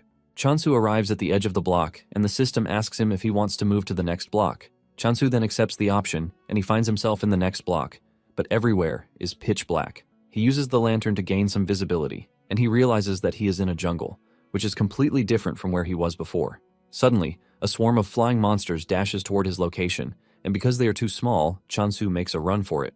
They are so small that he can't even target their necks, and he figures out that running back to where he came from is his best option. Suddenly, the undead monsters cross over from the other block. Chansu is shocked to see them, but before he can make a violent move, he realizes that the monsters are on his side. Since he can't hear them, he doesn't know that the undead monsters are ready to protect him from other monsters because they believe that they are the only ones who have the right to kill Chansu. To make sure that they can uphold this, they are ready to protect him. The undead monsters then head straight for the bugs to start wiping them out, giving Chansu the chance to retreat back into his own block. Just then, the system informs him that he has earned bonus points from defeating evolved monsters. This shocks Chansu because he is basically earning points from the monsters that the immortal monsters defeated. Chansu smiles evilly because he has somewhat hit a goldmine of points. He realizes that this changes everything because he is gaining points, and his customers are also increasing. The undead monsters that he was once running from are now bonuses to him. Back at the department store, Haesujin complains about the number of calls and orders that they have gotten. Ryuhu confesses that they have been allowing the rumors to fly for so long, but he doesn't think they can allow it to spiral any further. To curb the entire problem, he tells Haesujin that any mention of the Emperor Apple is strictly forbidden. He says there will be no more response to inquiries or interviews. He suggests that they greet all questions with silence and indifference. Haesujin thinks this might not be feasible because it is going to be total chaos. Ryuhu argues, saying they can't let out a word again even if they are threatened. Just as he mentions this, a sword appears on his neck, making his joke turn into reality. A voice appears from behind, apologizing for startling them. Ryuhu turns around to see that the person who held a sword to his neck is the swordsmaster, Rohan. Ryuhu is crippled with fear, and he asks Rohan why he has come to the office. Rohan says he has talked to Ryuhu's boss already, but he didn't give him the answer that he wanted. However, he hopes that Ryuhu will be more cooperative. Rohan then drops the big question, asking Ryuhu who is responsible for growing the Emperor Apple. In addition to this, he wants to know where the said person is. Ryuhu immediately runs behind Haesujin, telling her to explain things to the scary Rohan. Haesujin is shocked that Ryuhu is hiding behind her when he is the senior and should be the one explaining things. Ryuhu frantically tells Haesujin that he never thought Rohan would bring a real sword to a civilized talk. Haesujin is ultimately disappointed, and she finally understands the saying that bosses are trash. Even though she is scared, Haesujin stands her ground, telling Rohan that the company doesn't joke with their clients' information. The moment Rohan hears this, he pulls out his sword and the two almost faint from fear. Surprisingly, Rohan drops the sword on the floor instead of ripping them apart with it. Rohan then tells the two that he doesn't need them because he is just going to find the farmer by instinct. After saying this, he turns around to leave, shocking Ryuhu and Haesujin. Haesujin has no idea what is happening, and he asks Ryuhu what the dude meant by instinct. Ryuhu reveals that swordmasters usually have instincts that are far better than those of a regular person. He tells Haesujin that he once heard that Rohan solved many problems in the past using his instinct only. Haesujin is blown away by this, leaving her to wonder if what Rohan just said is possible. 2 days later, Chansu was waiting for the arrival of Rohan because Haesujin had already gave him the heads up. He wonders why Rohan has not shown up at his doorstep even after 2 days. Suddenly, he gets the notification that someone has entered the block. Without a doubt, he figures out that it has to be Rohan. He stands by the door, waiting for him to enter any minute, but to his surprise, no one enters. He assumes that there is a glitch in the system since all visitors are expected to enter through the gate.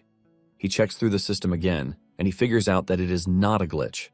He decides to check out the surroundings just in case, and suddenly he is hit with a big surprise. Chansu watches as Rohan tears down a section of the barrier with nothing but his sword. Just the sight of Rohan sends chills down his spine, and Rohan walks up to him, asking him if he is the apple cultivator. Chansu tries to hide his nervousness by welcoming Rohan the best way he can.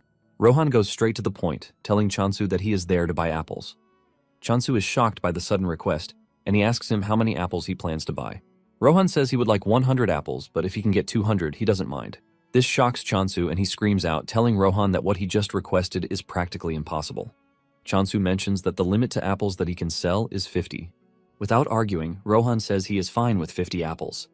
Chansu then asks him what price he is willing to offer for the apples, and Rohan says 200,000 gold each. This shocks Chansu, who tells Rohan that they don't offer packaging like the stores, but Rohan doesn't mind one bit. Chansu also asks him if he is aware that he just mentioned the department store pricing, and Rohan assures him that he is aware. The amount of money Rohan is offering is so crazy that Chansu is already thinking of selling more for him. Chansu then takes Rohan to the apple tree, and Rohan is already salivating from the delicious apple he is about to eat. Chansu walks up to the tree, and he activates the Blessing of Abundance skill. Without delay, several apples pop out on the tree, and Chansu whips out his sickle, telling Rohan to give him a moment while he harvests the apples. However, Rohan tells him that there is no need for this. He brings out his sword, and in seconds he cuts down all the apples, leaving Chansu in a state of horror. He doesn't want to believe his eyes, and he just assumes that what just happened is nothing but a bug. After concluding the deal, Rohan sends Chansu the agreed-upon money, and he assures him that he will be visiting again next time. Just as Rohan is about to leave, Chansu stops him. Chansu figures out that Rohan might be a big help to him concerning the new block. Chansu then asks Rohan if he is interested in other crops because he just grew them, and he is pretty sure that Rohan is going to love it. With a straight face, Rohan asks him what kind of crops he is talking about, and Chansu says potatoes. He has not even finished saying this when Rohan says he is not interested. Chansu pushes further, saying he has sweet potatoes and beans, but Rohan's answer remains the same. After denying all of his requests, Rohan says he is going to leave. Realizing that Rohan is integral to his plan, Chansu makes a desperate move to tell Rohan that he is going to give him more apples than what they agreed upon. Chansu can sense that Rohan is not a bad person, even if he appears to be strange and wild. Chansu then tells Rohan that he needs to take over another block if he is going to continue with the steady supply of apples. To do this, he tells Rohan that he is going to need his help, and in return, he will pay him with apples. Chansu is wondering if his plan will work when Rohan walks up to him, telling him that he has agreed to the offer. Without wasting time, Rohan heads to the new block, with Chansu running after him just to keep up. Chansu is surprised that Rohan is heading to the block immediately, and he starts wondering just how strong the dude can be. Chansu notices that the ground is wet with a strange liquid, which is very different from his own block. Chansu is staring at his dirty shoes when a monster appears behind him. Before the monster can make a meal of him, Rohan drags him off, telling him to stay behind him because hanging around is dangerous. Chansu cannot believe that Rohan is using the word dangerous when he is the one who is the dangerous one. Chansu is surprised that he almost got eaten by a monster disguised as a plant. Chansu then tells Rohan that he doesn't need to do too much, since he will be the one managing the block in the end. Chansu wants to get rid of the monsters by himself. He activates decapitation and he starts cutting down the monsters like they are nothing. After he is done, he activates the Blessing of Abundance. Meanwhile, Hasujin has entered the block, and she is moving around when she hears Chansu call her name. She looks down to check on Chansu with a bright smile on his face, but the smile disappears when he sees Rohan with Chansu, working on a plant. Hasujin rushes down to ask Chansu what is happening, and Chansu says that since he is planning on taking on the surrounding blocks, he decided to plant his foot in the area. Hasujin screams at him that she doesn't care about what he is doing, but she is more interested in why Rohan is with him. Chansu then explains his current predicament to her. Apparently, when they first arrived on the land, Rohan tells Chansu that he would like to taste the apples grown on the new land. Chansu nervously tells Rohan that there is no land there because it is all filled with puddles. The moment Rohan hears this, he whips out his sword and swings it really hard to clear a large portion of the land. He clears the grass, turning it into a space where Chansu can plant seeds. Chansu is gripped with shock when he sees this, and he wastes no time planting the seed. He then casts the Blessing of Abundance on it, and this is what they were doing when Hasujin showed up. The seed that Chansu just planted has grown into a big apple tree with bright leaves. Hasujin is surprised, but she mentions that the apple smells really weird, and Chansu agrees with her. He says this is because of the environment. Apparently, the apples have double the aroma and flavor, and depending on the point of infusion, the taste changes. Chansu then confesses that he is still experimenting with it. Chansu plucks one of the apples and hands it over to Hasujin, asking her if she is willing to have a taste, but the girl refuses, saying she will pass. Hasujin then spots the plant monsters on the ground, and she calls them ostrich tails. Chansu is surprised because this is the first time he will hear of it. Basically, the monster takes a liking to an ostrich's habits, and it is said to be active only at night, which makes it extremely hard to catch. Hasujin checks out the monster, and she confesses that the conditions look really great. He takes some of its blood into a test tube and then asks Chansu if he was the one who hunted the ostrich tails. Chansu replies that it was all him, assuring Hasujin that Rohan wasn't involved. Chansu asks Hasujin if there is a problem with this, and Hasujin suddenly grabs him, asking him if he is willing to sell them. Apparently, the ostrich tails are said to sell for a high price, Scared of the zombie-like lady, Chansu agrees that he is going to sell them. Haesujin raises her hand in the sky, celebrating like she just won the lottery. Haesujin stares at Chansu like he is the most handsome man on the planet. Haesujin can't wrap her head around the fact that Chansu is skilled in both farming and combat. In addition to this, he even has a swordmaster by his side. Haesujin cannot hide the fact that meeting Chansu is a blessing to her. Haesujin is dreaming about several products that she might still get the opportunity to sell when Chansu calls her name. Haesujin is pissed that he ruined her imagination, and she asks him if he wants anything from her. Chansu reminds her that he ordered some things, and Haesujin looks into the bag to start bringing out all the things that Chansu ordered, like pest control plant seeds. There is also a building construction kit with her. In no time, Chansu builds a portable home for adventurers, and he also plants the pest-repelling seeds in the area. This leaves Haesujin shocked because she didn't know that Chansu has the ability to also grow plants in a short duration of time. Haesujin continues wondering just what kind of person Chansu is. Soon afterward, he purchases the new block, leaving the goddess and her retainer rejoicing like babies. Chansu is also happy because he has finally become a landowner. Apparently, a single block usually consists of 100 ownership units, and once all are acquired, the faction gains possession. Chansu is exceptionally happy because back on Earth, he could barely acquire a single room. In addition to this, purchasing the land comes with a bunch of new features, and the most important one is the block's trait assignment feature. Chansu gets a tip from the system, telling him that the traits assignable to a block depend on the apostle's god or the block's nature. Chansu is happy to hear this because the feature fits perfectly with the goddess's nature. The system asks him to choose a trait to assign to the block, and his options are growth and death. Since growth sounds better than death, he thinks of choosing growth. In addition, he believes that this will help with the goddess's growth too. Chansu applies the growth trait, but things don't look entirely different from what they look like. Chansu concludes that there is no notable difference because it is still on stage 1. He checks out the status window to see that the growth trait affects basically everything. Chansu is smiling until he realizes that there is an option for spawned monster growth there. Chansu almost faints from the fear creeping through his body when he sees this. This basically means the trait has its bad and good attributes. One of the bad attributes is that the undead monsters have partaken in it too. Even though they have grown, Chansu is relieved that they are still manageable. Chansu heads out as usual to take on monsters, and he easily takes them down as usual. He is glad because the undead monsters growing stronger also means more points for him. Suddenly, Rohan appears behind him, shocking him because he didn't even sense his presence. Chansu figures out that Rohan has come to see him because his apple is already finished. Rohan wonders what Chansu meant by already, and Chansu reminds him that it has not even been a week since he got the last batch. Chansu concludes that Rohan is just going to die from eating too many apples. Chansu then asks him how many apples he needs, and he replies that he wants 120, but if he can get more, he won't mind. Chansu then tells Rohan that he would have to adjust the flavor because of the change in environment. He says Rohan will taste one for free. Unknown to Chansu, the goddess and her retainers are gathered under the apple tree. He is shocked when he gets there to find them playing around. The group almost sinks into the ground when they spot Rohan, since he looks pretty dangerous. Suddenly, Rohan swings his sword, and Chansu believes that he is aiming for the group. He dives to protect them, but in the end, Rohan was just aiming for the apples. Chansu believes that Rohan has not sensed the presence of the goddess, since he called them familiars. Just then, Rohan says he can sense the growth trait on the block, and because of this, he would like to stay and train, but he assures Chansu that he is going to pay. Chansu becomes interested when he hears that Rohan is willing to pay, and he asks him how much he is offering. Rohan smiles while telling him the amount of money he is ready to throw out. This sends Chansu into a state of ecstasy, and he immediately shakes Rohan's hand, welcoming him as his esteemed customer. Rohan asks him if he thinks his request is possible, and Chansu says yes. However, he wants to know if the environment will not be torn in half, and Rohan assures him that it won't. Chansu also asks if things will suddenly explode out of nowhere, but Rohan assures him that he has nothing to worry about. Chansu then tells Rohan that he doesn't have the power to manufacture monsters, since he doesn't even have lots of points to spare. Rohan lets him know that he doesn't need his help to sort out monsters because all he needs is a space in the corner.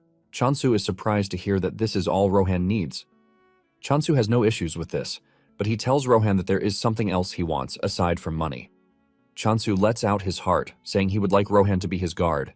Since the world they are living in is prone to being in danger every time, Chansu thinks it would be better for Rohan to protect. After all, Rohan is one of the best swordsmen out there.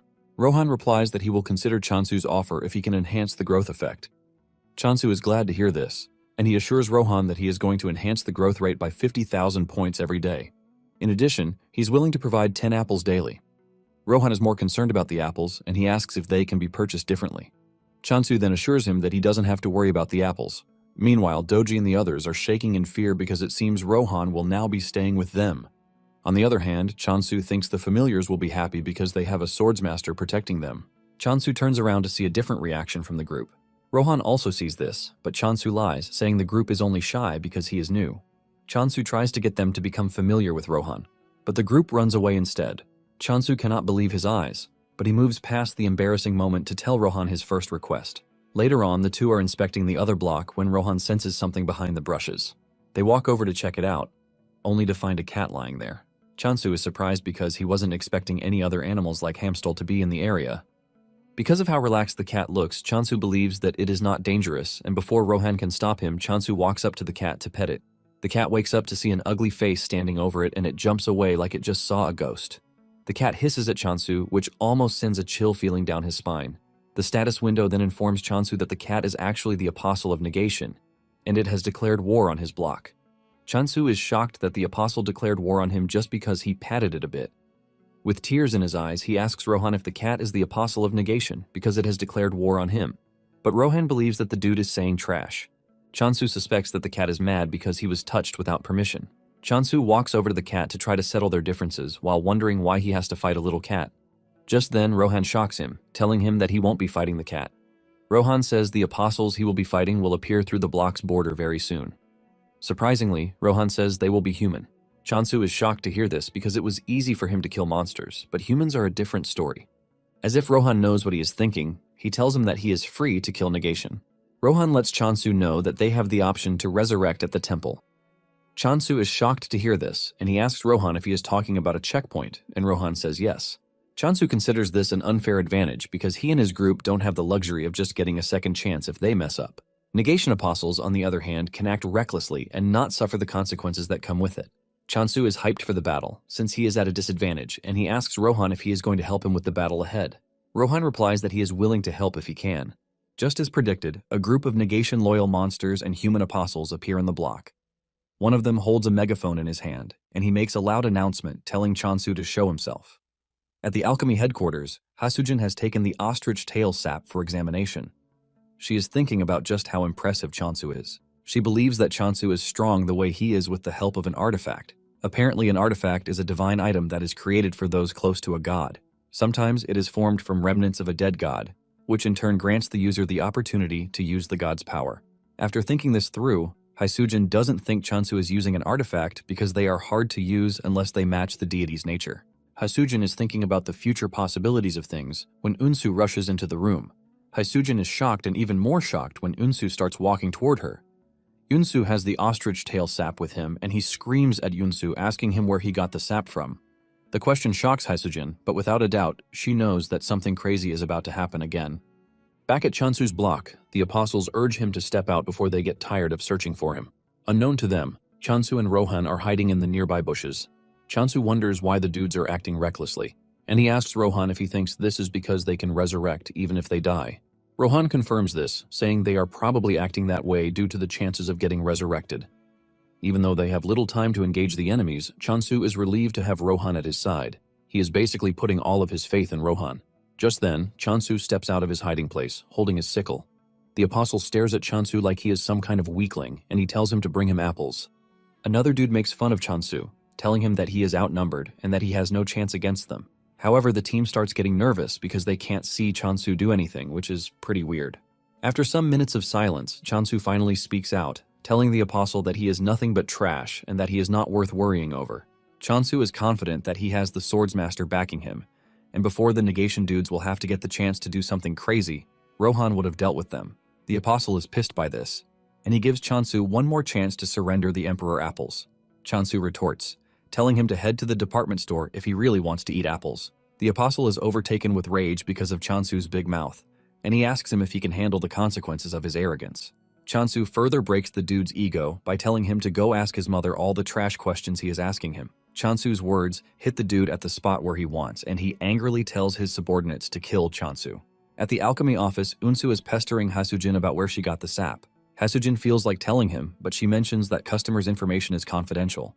Unsu then tells her that he only asked because of the labor fee. Yunsu comes clean, saying the ostrich tail sap that Hasujin brought has a higher purity percentage than the regular ones, which is always hard to maintain their purity level. Yunsu brings out a contract sheet and hands it over to Hasujin, asking her if she can continue supplying them with the sap. Hasujin replies that she might have to ask the cultivator first, and Yunsu suggests that they sign a provisional contract. Yunsu is happy to hear this, and he lets Hasujin know that whoever is responsible for the sap will always be welcome to the alchemy department. Back to the standoff between Chansu and the negation apostles, the lead apostle notices that Chansu is pretty calm for someone who is outnumbered. He wonders why Chansu is so confident, and on the other hand, Chansu is thinking of how he is going to take down the skeletons approaching him. As the skeletons rush toward him, Chansu activates the mass decapitation skill, and he wipes out the entire skeleton team in one fell swoop. The apostle is surprised to see his subordinates flying in the air like they are feathers. Chansu piles on the misery by telling the apostle that his subordinates are quite weak. Chansu stands above the bones, asking the apostle if he is ready to surrender. However, the apostle is not about to lose to some derated farmer. The apostle brings out an orb, and using the orb, he summons a giant monster called Heracles. Heracles looks absolutely terrifying with a lion's head attached to his left shoulder. Instead of running off in fear, Chansu still finds a way to trash-talk the apostle, telling him that he is very bad at giving names. The apostle laughs at Chansu, telling him that he is about to regret his actions because Heracles is a weapon worth lots of money. The apostle then orders Heracles to go after Chansu. Heracles swings his giant punch, but he easily dodges it. Before Heracles can make another move, Chansu swings his sickle at him and sends him to the heavens in just one strike. Heracles crashes to the ground, shocking the apostle, who was already boasting of how strong Heracles is. The apostle cries in pain, saying Heracles is a monster he has been putting together for the past 10 years, and Chansu took it down, like it's nothing. The apostle then turns to his subordinate, Soye, a fourth-generation apostle, to scold her for not joining the fight. Soye reminds the dude that he was the one who confidently went after Chansu, and she doesn't see any reason why he should complain after getting whooped by a farmer. Soye tells the dude that she's willing to get her hands dirty, but she will be getting extra fees. After all, her role was to guide the way, and nothing else. Chansu is smiling and getting excited about the whole thing, until Soye turns her gaze at him, and her eyes turn red. This is when a tip comes in, telling Chansu that Soye uses the skill called Negation of Life, which places a curse on the target. The system doesn't sugarcoat how dangerous the skill is, and before Chansu knows it, he has fallen under Soye's skill. The annoying dude starts laughing when he realizes Chansu has fallen for Soye's trap. He tells Chansu that he is about to witness what happens when someone crosses the negation. Soye screams at the dude, telling him not to forget the real reason why they came in the first place. The dude quickly gets a move on to try and find the apple tree, but he promises to get revenge for his broken creation later. As he dashes through the woods, he can smell the apples in the air, and he figures out that it is just a matter of time before he gets there. Suddenly, he notices a faint movement behind him, but when he turns around, he sees no one. He is left in confusion as he doesn't know where the person is. Suddenly, Rohan appears above him, and thanks to Rohan being a popular swordmaster, the dude recognizes him. However, this doesn't do him much help as Rohan cuts him down. Meanwhile, Chansu suddenly opens his eyes to find himself back on Earth. The last thing he remembered was fighting the negation, but he had suddenly appeared somewhere else. He realizes that things appear to be totally different from what he knows. Just then, he hears his parents call his name from behind. He turns around to see that his parents are actually standing there, and his face lights up in joy as he rushes toward them. He jumps into their arms and hugs them tightly as tears roll down his face. Chansu cries out loudly, asking the two where they have been so far, and he begs them not to go anywhere again. Suddenly, his biggest fear starts to take place in front of him again. His parents push him aside and they walk away as he screams, begging them not to leave. Chansu screams out in pain, but suddenly, Rohan pulls him out of the weird dream he is having. He tells him that he is suffering from Soye's trick, and what he saw wasn't real. Rohan had hit Soye on the arm while trying to rescue Chansu, and she couldn't believe that Rohan was in a place like this. Soye crashes to her knees, and Chansu angrily goes after her with his sickle, ready to punish her for making him cry. However, Rohan gets to Soye before him, and he cuts her down. Soye gets buried by the swampy water, and Rohan apologizes for butting in unnecessarily. However, Chansu is not pissed about this, but he is even thankful. Chansu then suggests that they go back to base while they come back to clean up the mess. Rohan asks him what his future plan is, and he reveals that his plan is to become the world's strongest force. However, the first thing that they are going to do is to take over every surrounding block. He asks Rohan if he can keep helping with this. and Rohan assures him that he has no reason to deny as long as he pays him with apples. Chansu then assures Rohan that he is going to pay him with as many apples as he wants. As they walk back to base, they run into the black cat again, and Chansu asks Rohan about the deal with the cat. Rohan casually tells him that the cat is one of the 7 calamities, a territorial predator. This shocks Chansu because he thought the cat was a usual friendly cat, and he realizes that he might have gotten himself killed without knowing. On the other hand, the negation soldier has found himself locked up in a cell for losing the battle against Chansu.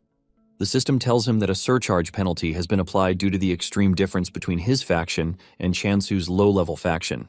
He is required to pay 1 million gold coins as punishment, and this shocks the dude because he doesn't think the power difference is fair. He refuses to pay the money, claiming that there was a swordmaster supporting Chansu. The system then recognizes the dude's refusal to pay as an inability to repay the required debt and would be transferred to negation. The dude sees this, and he freaks out, urging the system to come back because he is now ready to pay. Just then, he is dragged out of his cell by the undead monsters, and to make his situation worse, a scary negation apostle, Manhwa, shows up. She tells the dude to carefully explain what happened if he doesn't want to suffer a fate worse than death. The dude tells Manhwa that he found the cultivation site for the Emperor's apple. Manhwa believes that the dude is lying to save his own skin, but he swears it, saying Rohan was the one who disrupted his plans. Manhwa still doesn't want to believe this because she is well aware that the reparations wouldn't have been set too high if Rohan had fought alongside Chansu. The dude continues telling Manhwa that he is telling the truth. He mentions that Soye was defeated too, and this comes as a surprise to Manhwa. Manhwa then stands up from where she is sitting and she walks toward the dude. The dude almost loses his little manly ego as the scary lady walks up to him. Manhwa then tells the dude that they can't hold Soye accountable, which means he will be the one to suffer the consequences of their failure. Manhwa smiles evilly while telling the dude that she has a proposition. She grabs the dude's head and puts him under a contract that will make him a prisoner until he fulfills her wishes. She tells the dude to head to the cultivation site and start working on it. The dude argues that this is impossible, but Manhwa threatens to turn him into an undead if he doesn't cooperate. She lets him know that the only way he is getting out of this mess is to find a way to infiltrate the apple cultivation site. On the other hand, Chansu is still freaking out when he hears that the black cat is one of the 7 calamities. Chansu asks Rohan if they are going to be fine, and he lets him know that they would be dead already if the cat wanted them gone. Chansu then asks what would happen if the cat actually wanted to do something bad, and Rohan lets him know that the cat would simply devour their territorial rights. Chansu panics when he hears this because he doesn't even think territorial rights are something that can be eaten. Chansu rushes to check the system, and he realizes that it can actually be eaten, but he is glad that the cat has not decided to eat it yet. Chansu then demands to know why the cat is there, and Rohan reveals that the cat is there for catnip. This leaves Chansu surprised again because the monster is not a real cat, which begs the question of why it is going after catnip. Rohan then points out the fact that the cat has shrunk, and Chansu uses his blessing of abundance to help the cat. The cat rolls around on its back, urging Chansu to touch it, and when he does, he realizes that it is different from touching Homstol because the cat is big and fluffy. Nonetheless, Rohan doesn't want to get carried away because he knows the cat is pretty dangerous and might easily end him if it wants to. Just then, it dawns on Chansu that the cat has been with them for a while, and it would be nice if it had a name. After so much deliberation on what to name the cat, Chansu finally settles for Night Sky. The cat stares at Chansu, demanding to know why he picked Night Sky, and Chansu mentions the cat's attributes that made him choose the name. Suddenly, Chansu gets the notification that he has won the war and he has been given a compensation of 1 billion. Chansu is still celebrating this when he gets another notification, telling him that negation has requested negotiations. Apparently, until they are done with negotiations, the loser will be retained as a prisoner. Chansu freaks out in pain, demanding that his 1 billion is returned to him, but there is nothing he can do about the situation. Later that night, Chansu makes a vow to the goddess while she is sleeping, assuring her that he is going to make abundance the greatest power in the world because thanks to her, his life has gotten much better. He promises the goddess that he is going to help her reclaim her lost glory, and the goddess places her head on his arm with tears rolling out of her eyes when she hears this. Later on, Chansu scolds Rohan that the only thing he has been eating is apples. He lets him know that he is supposed to be eating other foods so as to maintain a balanced diet, but Rohan doesn't really care. Even during all the lectures and whatnot, Rohan assumes that Chansu is just trying to steal his apple. Chansu is forced to leave the matter because he realizes that Rohan is a swordmaster and he can take care of himself. After he is done with Rohan, he walks over to the goddess and her servants. He chose to speak casually to the goddess because he is still trying to hide her identity from Rohan. The goddess's subordinates freak out when they hear this, and they start yelling at Chansu even though he can't hear them. They believe that he is acting all cool thanks to the fact that he has been earning points for them. While the others are freaking out, the pig is the first to figure out that Chansu is probably doing that to protect the goddess, since Rohan doesn't know the goddess's real identity. Just like kids, a brief battle ensues between the pig and the chick, all because of talking to the goddess casually. Shortly afterward, Chansu prepares to leave the temple again, and he assures the goddess that he is not going to stay long. Rohan then tells him that the flow of time in each world is different. In fact, there are differences between Earth and where it is. Because of this, Rohan advises Chansu not to rush too much. Just when he is about to leave, Chansu tells Hamstal that he can come with him because he has gotten a pouch specifically designed to hold him. Hamstal excitedly jumps into the pouch as he joins Chansu on a journey to expand the territory. Thankfully, Chansu has placed a door on the exits for easy access, and with this, he has no need for a travel pass.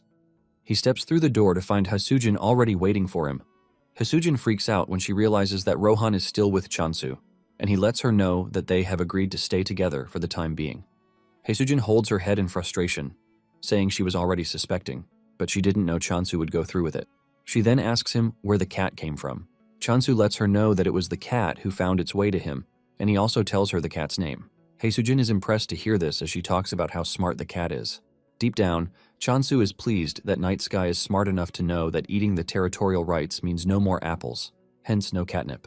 Hasujin then tells Chansu that smart monsters sell for a whole lot of money on the market, but Chansu lets her know that this might be a problem. Hasujin suggests that he install a dungeon to make things easy for him because monsters naturally gather in dungeons. Chansu thinks about it for a bit and realizes that Hasujin is right, and the dungeons might come in handy later. However, Chansu lets Hasujin know that there might be a bit of difficulty because Night Sky came from another block, which he doesn't even know. Hasujin gets more curious, asking if Night Sky is a human who turned into a cat. But Chansu lets her know that Rohan claims that Night Sky is a territory devourer. Hasujin is forced to say this out loud, and Chansu confirms it. Hamstal almost dies out of fear when it hears this. Chansu then adds that Night Sky is actually one of the 7 calamities. Hamstal's spirit immediately leaves his body when it hears this, and Hasujin tries to play it cool. She smiles, and then suddenly grabs Chansu before leaping away from the area. With tears in her eyes, she asks Chansu why he has one of the 7 calamities in his territory. Apparently, there are reports that the calamities can devour not just territorial rights, but entire blocks. She demands to know why Night Sky would come, and Chansu says there is a possibility that it came because of catnip. Hasujin doesn't want to believe that Night Sky settled for only catnip when it is not even a real cat. Chansu confesses that he doesn't know either, but he gave some really dumb explanation about why Night Sky might prefer to have the catnip rather than destroy the territory. Hasujin agrees with him but lets him know that they can't say for sure since it is all guesswork. Chansu also knows this, but he believes that he has no choice, since he is the chosen one. Hasujin then asks him if everything is going to be fine because she would hate to come around one day, only to find everything in chaos. Chansu believes that Night Sky might actually protect the block, since cats are territorial creatures. Suddenly, Chansu sees Night Sky trying to eat Hamstal, and he rushes over to stop it. Chansu grabs Hamstal away, telling Night Sky that it is not food. Night Sky just gives Chansu the side-eye, and Chansu asks Rohan why he didn't do anything when he was there. Rohan claims that he was going to stop it if something had happened, but Chansu points out that Hamstal almost got eaten. Hasujin then suggests that they handle everything carefully before the two get used to each other. Hasujin then reveals that there is something Chansu needs to know. Apparently there is a scammer who is claiming ownership of the Emperor's apple. Chansu doesn't really take this seriously, and Hasujin lets him know that the dude is claiming that he is the Apostle of Abundance, which means he has a right to the apple. Chansu is shocked when he hears this, and Hasujin adds that the dude brought an apple to prove he's an apostle, but it turned out to be a knockoff. In fact, he brought a fake contract, but everything has been cleared out. Just then, Hasujin notices that Chansu is acting weird, and she asks him what the problem is. Chansu is pissed to find out that there is another apostle aside from him, and he hasn't shown up from the start. To make it worse, he is now claiming ownership, calling himself the Apostle of Abundance. With a stern voice, Chansu tells Hasujin that they need to find the dude. Hasujin is surprised as to why he wants to find him, and Chansu lets Hasujin know that he is actually the Apostle of Abundance. Hasujin freaks out when she hears this, since she wasn't expecting it. Chansu tells Hasujin to put a bounty on the dude, and in fact, he is ready to pay extra for the artifact. Apparently, if the dude is captured alive, Chansu is willing to pay 100 apples as a reward. Even Rohan gets tickled when he hears the reward that is being offered. Meanwhile, somewhere in Negation's back alley, there is a dude in a hoodie thinking about how he wants to convince Rohan and Chansu. He walks into a shop, and the light comes down on his face to show that it is the negation soldier, Kim Yoon-hook. Apparently, he is a regular customer at the shop, but the shop owner already knows that he is a broke ass. Yoon-hook gives the shop owner a list of things that he wants, and in exchange for them, he is forced to give out the last prized stone that he has. Yoon-hook then tells the man to give him a good price because this might be the last time they are going to see each other. Realizing that Yoon-hook is totally broke, the shop owner tells him about the bounty that has been placed on the scammer. The moment Yoon-hook hears this, he dashes out of the shop, thanking the shop owner for giving him an opportunity. Apparently, Yoon-hook has finally found the proposal gift he has been looking for to try to convince Chon-soo. Not long after this, Yoon-hook shows up at Chon-soo's place. He is accompanied by 2 of his friends, who also want to serve under Chon-soo. To properly convince Chon-soo, he lets him know that he has caught the scammer. Chon-soo is shocked when he realizes that Yoon-hook had already caught the scammer, given the movement restrictions and all. He is not entirely surprised because the reward was too good to be ignored. Staring at the scammer, Park Hyun-mo, Chon-soo could actually sense the aura of abundance from his body. Since he doesn't look all that much, Chon-soo wonders how Park was able to deceive people to scam them. Park starts grumbling, telling Chon-soo to untie him because he is currently practicing insubordination. Chon-soo angrily whips out his sickle, telling the dude that he sure knows how to piss people off. Park then makes fun of Chon-soo, telling him that he is only acting tough because he can't possibly kill him. Chon-soo walks up to him, places the sickle on his throat, and reminds him that they are both apostles of abundance, which means he knows exactly where to cut to finish him off. However, before anything else, he demands to know where the artifact is. Park scolds Chon-soo, saying he is trying to rob his senior. Chon-soo simply makes fun of him, telling him that he has been yapping all day long, which is not a good sign of a senior. Yoon-hook ignores the dude and excitedly whips out the artifact, which is a crown made from flowers. Chon-soo checks out the artifact, and when he realizes that there is no aura coming from it, he confirms that Park is truly his senior. This only makes Chon-soo angrier because it is exactly because of him that the goddess turned out the way she is. Chon-soo then walks up to Park, calling him a traitor and letting him know that he has no right to even talk about the Emperor Apple. Park argues that he deserves the rights that come with the Emperor's apples because he is an apostle. Chon-soo then reminds the dude that he didn't contribute anything, which brings him to the question of what right he has to ask for anything. Park makes the whole thing worse by asking Chon-soo what he has done too. Park tells Chon-soo that he is only walking on the foundation he has already laid. He claims that the apples, monsters, and even the temple have all been him from the beginning. Chon-soo is pissed when he hears this, but he tries to keep a calm profile because, thinking about it, it doesn't appear that Park was working alone. Chon-soo then asks Park who the hell is backing him. Chon-soo mentions that it is his job to protect and care for his god, but he abandoned her. To do this, Chon-soo believes that the dude has something he relied on. Park replies that there is nothing like that because he was only trying to survive, and he ended up driven into a trash place. Chon-soo then raises his sword to decapitate him, since he doesn't have anything good to say. Realizing that Chon-soo might actually go through with it, Park screams out in pain, talking about how he didn't have a choice. He claims that he was just a normal human who had never swung a sickle before in his life. Chon-soo is tired of hearing his BS, and he tells him to just go ahead and tell him who is backing him. Park replies that he doesn't know because they only promised to give him money for life, and he followed. However, he got tricked, and the money never came. Chon-soo is surprised to hear this because the dude is basically useless at this point. Park starts begging, telling Chon-soo to forgive him because he would not do such a thing again. However, Chon-soo lets him know that it is already too late, and he hits him on the head to knock him out. Chon-soo wants to kill him, but he still can't imagine himself hurting a real person, even though it is a game world. Suddenly, he gets an invite from the god of negation, asking him to convert because if he becomes his apostle, he can easily kill Park. Chon-soo cannot believe that negation is stalking him. Chon-soo then asks what would happen if he killed Park, who is in the same faction as him, and Yoon-hook tells him that it is a taboo and might get excommunicated. Negation then uses this opportunity to start disturbing Chon-soo with more offers, but Chon-soo rejects everything. Negation is so desperate that it even suggests that Chon-soo take a month's break. Chon-soo is forced to scream out that he is not interested.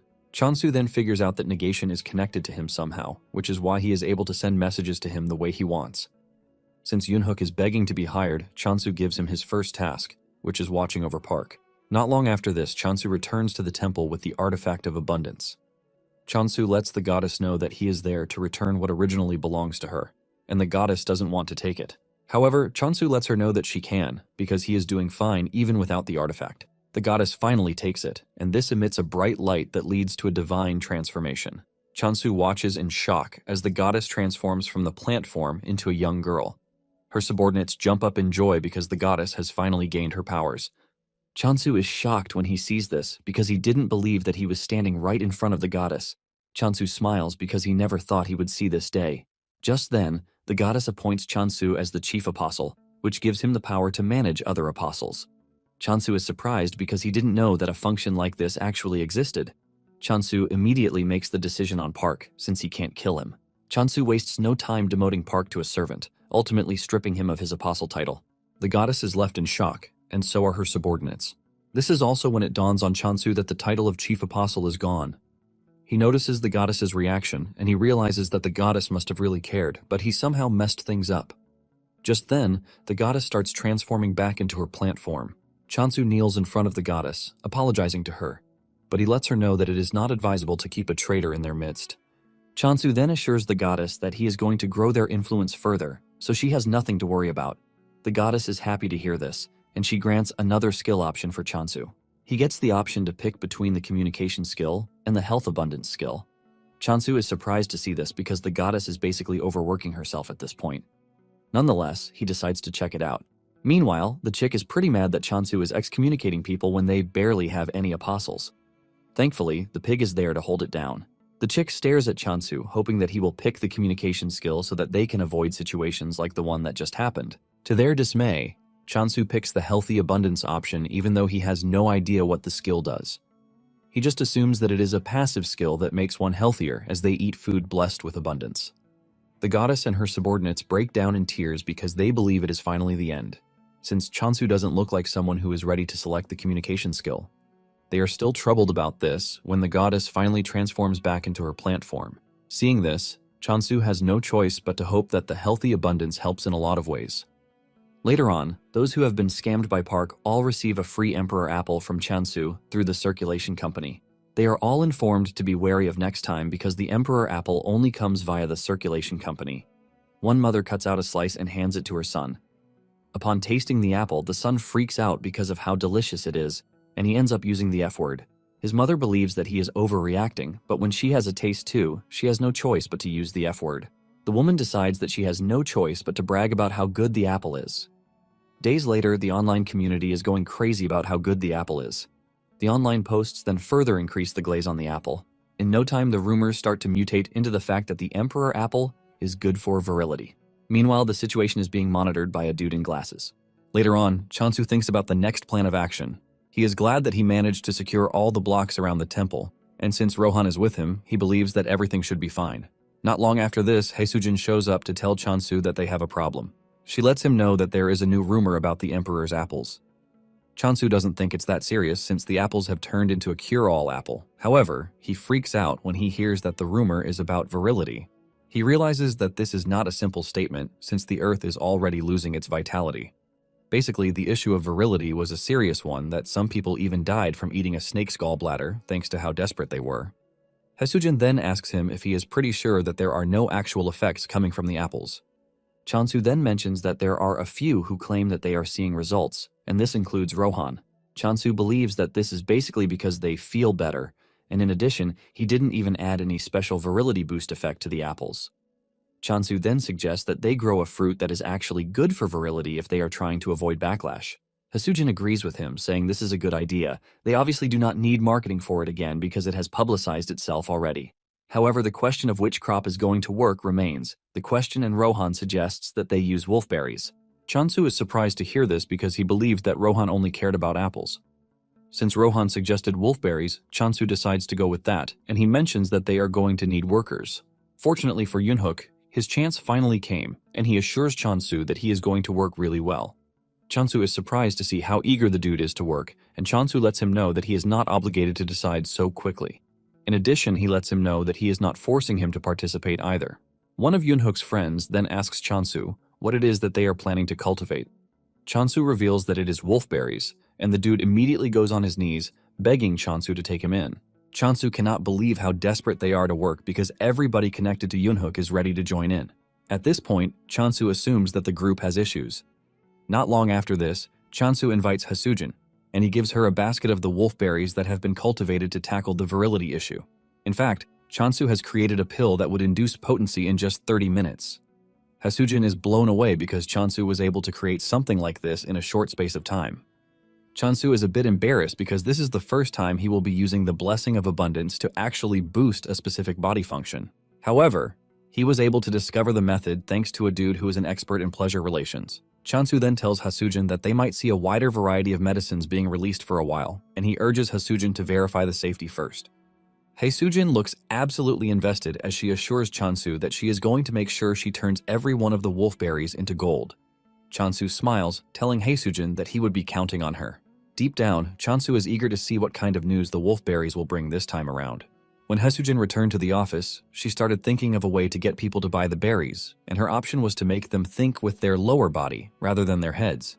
She decides to brew it and package it in bottles, believing that it would make it sell better. After brewing it, she drinks it in front of her boss, and he asks her how it tastes. She replies that it's savory and even has a faintly sweet taste. She mentions that it is easy to drink just like water. She then urges her boss to have a drink, but he is scared to do so. However, she manages to convince the dude to gulp up the rest of the bottle. After he is done drinking, he lets Hasujin know that he might not be able to testify about the effects, but he can surely say the flavor is decent. After this, Hasujin tells her boss that she has to leave. Apparently, she is heading to a peculiar place, which isn't the alchemy office, by the way, since they are the ones who generally certify medicinal items. Hasujin then makes her way to the only block that has been configured to remain dim even during the daylight. This is a scenery that would cause some to feel lonely, ultimately desiring partners. Staring at the environment, Hasujin realizes that all the people he is staring at are potential customers. This is basically because the happier they become, the more she sells. Hasujin then makes her way to the Temple of Purity, which is in the middle of it all. She meets the receptionist, and she states her business to her. She lets her know that she is there to obtain certification for a stamina booster, and the lady asks her to follow him to the reception room. As she walks through the hall, Hasujin is blown away by how everything is laid out. Apparently, the Temple of Purity has taken over the adult market, which is weird because lust or carnal should be the ones controlling everything. When the apostle checked out the wolfberry tea, he handed Hasujin the certification, saying it is actually effective for functional improvement. He urges Hasujin to maintain the tea's concentration. He then talks about the pill and the fact that it was slightly lacking.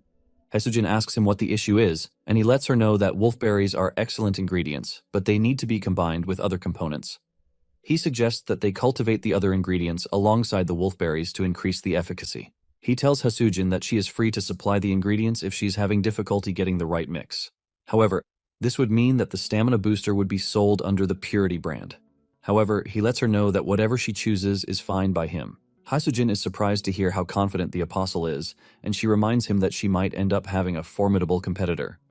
The apostle then tells her that they don't really care about this because they are always in search of new and powerful stimulation. He mentions that they started producing it themselves because there weren't enough people providing sufficient stimulation. However, the existence of a capable producer is always welcome. When Hasujin recounts this mission summary to Chansu, he freaks out because he realizes that Purity guys might be an insane bunch. Apparently, it is a taboo for those in the Purity clan to make love, which is why they grow by enduring their passions. In fact, they started seeking stronger simulations for their training. Purity was able to take over the night market, and even though they are a small faction, they ended up securing a solid economic and military power. Hasujin tells Chansu that it would be beneficial for them to get certified by Purity directly. But at the same time, entrusting the manufacturing to them is also a fine choice. Hasujin then shows Chansu the ingredients that were requested by Purity. Chansu takes a look at the ingredients and realizes that these are ingredients that he is seeing for the first time. Chansu then asks Hasujin if she is selling the wolfberry tea, and she confirms this, saying she even wants to supply all hotels located in Purity too. Since they have achieved their goal, Chansu suggests that they develop the stamina booster slowly.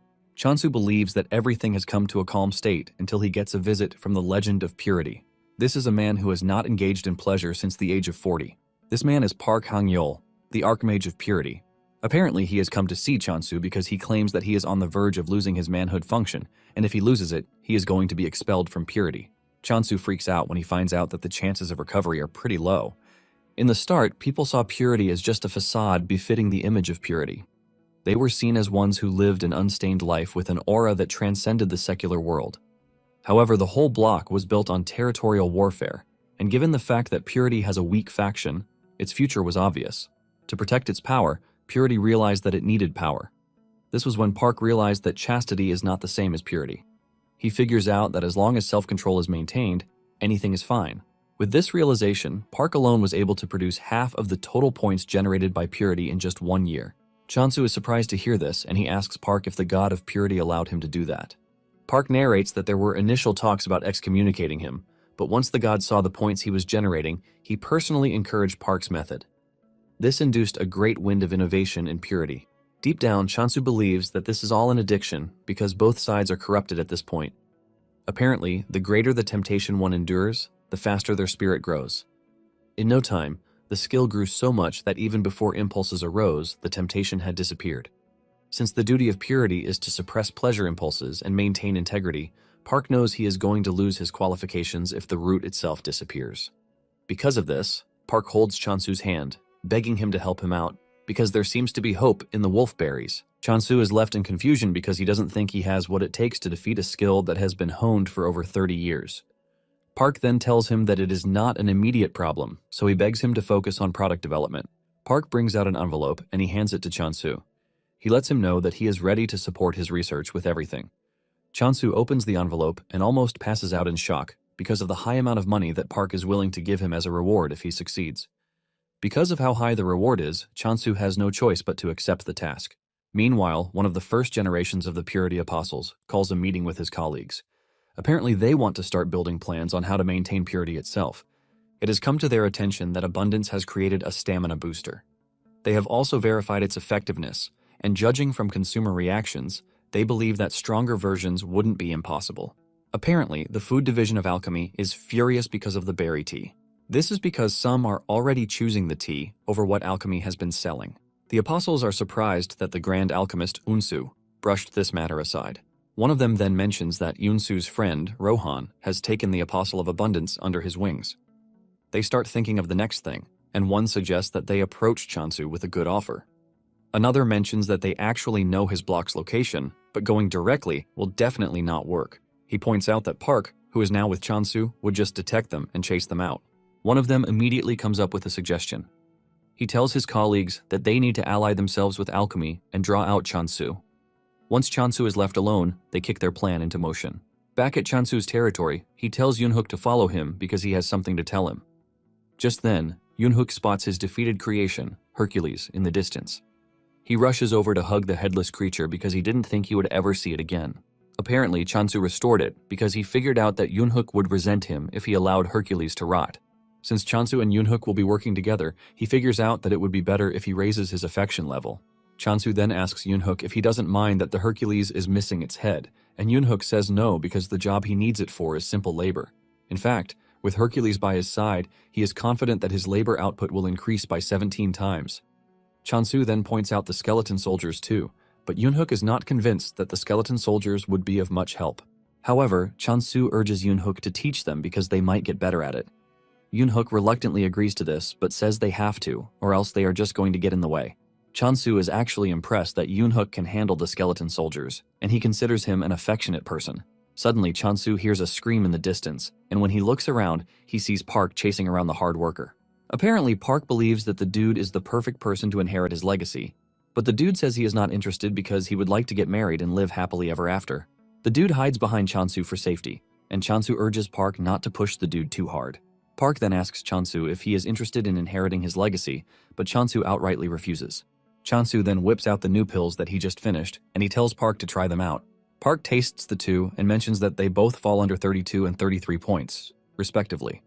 This is pretty low because their target point is at least 90. However, Park tells Chansu to hold his head high because an ordinary man would have turned into a beast just by taking the pills. Chansu then asks why he hasn't been able to reach 40 points. Park lets him know that the caster's mental state affects blessings. He mentions that sometimes empathy comes before problem solving. Park then decides to show him what he means. He reaches his lower body, and Chansu freaks out, believing that he wants to bring out his schlong. However, Park whips out an adult book, telling Chansu that he is the only one he can show. At this point, Chansu believes that the dude is crazy. Chansu is still trying to pull himself together when Haesujin shows up, bringing news as usual.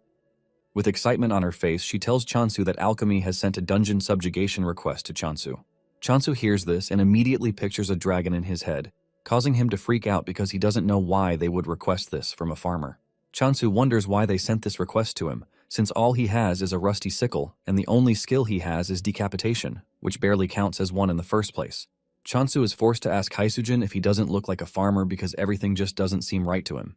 Haesujin then tells Chansu that they might have called it a subjugation, but in truth it is a gathering request to obtain monster byproducts. It then dawns on Chansu that they might want a situation where what they want doesn't spoil. Basically, whatever Chansu cuts doesn't spoil, and Chansu asks Haesujin if the target is a plant-type monster, but Haesujin reveals that it is a high-grade water spirit. Apparently, high-grade spirits need to be taken down in one blow if one wants a chance to cut off their lifeline. Basically, this is why the request is for someone with powerful firepower, like a swordmaster. Chansu cannot believe that the request was sent to him, since it would have been suitable for Rohan. Since Chansu is reluctant to leave the territory, he thinks of refusing the request. Chansu then tells Haesujin that he is not interested, shocking her. She asks him if he is sure that he wants to reject the offer because the reward that comes with it is quite enormous. Haesujin lets him know that he will be provided with a weapon, and after this, he gets the chance to tame a water spirit. The moment Chansu hears this, he automatically becomes interested, since a water spirit is a dream item for every farmer. Haesujin then tells Chansu that it would be better if he accepts, because they are currently on alchemy's bad side. Chansu then remembers that Haesujin mentioned the wolfberry tea being overshadowing alchemy's products. Haesujin confirms this, saying the request is just an excuse to clear up a misunderstanding. Haesujin then asks Chansu if there is any other reason why he is hesitating, and he reveals that he doesn't want to leave his block defenseless. Haesujin understands his plight, and she suggests that Chansu finish up the temple first. Haesujin mentions that they also received construction materials through alchemy. In addition, it appears that temples have a protective function. Chansu is surprised to hear this, and Haesujin lets him know that the temple is not treated as a strategic resource for nothing. Some days later, Chansu completes the temple, and the goddess reflects on the events that have happened in the past days. She believes that Chansu is finally making the decision to focus on internal affairs. She also wishes that Chansu would just obtain the communication skills to make everything perfect. Suddenly, the skill, the last bastion, activates in the temple, shocking the goddess and her subordinates because this is a wartime defense skill. It turns out that Chansu is testing out the temple's defenses by asking Rohan to strike it. Fortunately, the defense happens to be solid because it even blocked Rohan's strikes. Once this is settled, Chansu tells Haesujin that he can finally leave. However, he forgets to tell the goddess, but he believes that nothing would happen, since he is not staying long. Moments later, they arrive at the alchemy headquarters, and the journey was quite fast, thanks to the fact that they installed gates on their paths. Once Haesujin drops Chansu and Rohan off at the headquarters, she leaves. Chansu meets the receptionist, who tells him that they have been waiting for him.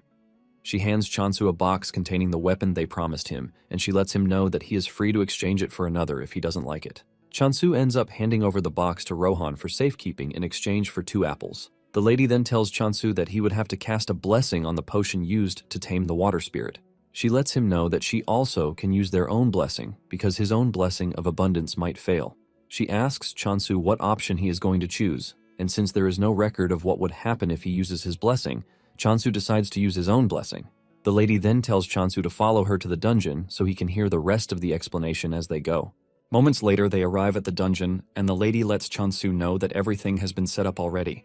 Apparently, they are in a hunting ground for ordinary water spirits, and if he lights incense, they are going to come running to him, giving him the chance to hunt as many as he likes. However, he is required to defeat the boss, but the byproducts will belong to alchemy. Since the boss is in a separate location, the lady tells Chansu to let her know when he is ready. For the first thing, she tells him to cast his blessing on the taming potion. Chansu then casts his blessing on the potion, leaving a bright light as he pours in his blessing. Since he can cast as many as he wants, Chansu continues casting his blessing into the potion, and before he knows it, he has achieved 500,000 points, ultimately turning the blue potion into green. The lady confesses that this is the first time she has seen such a reaction.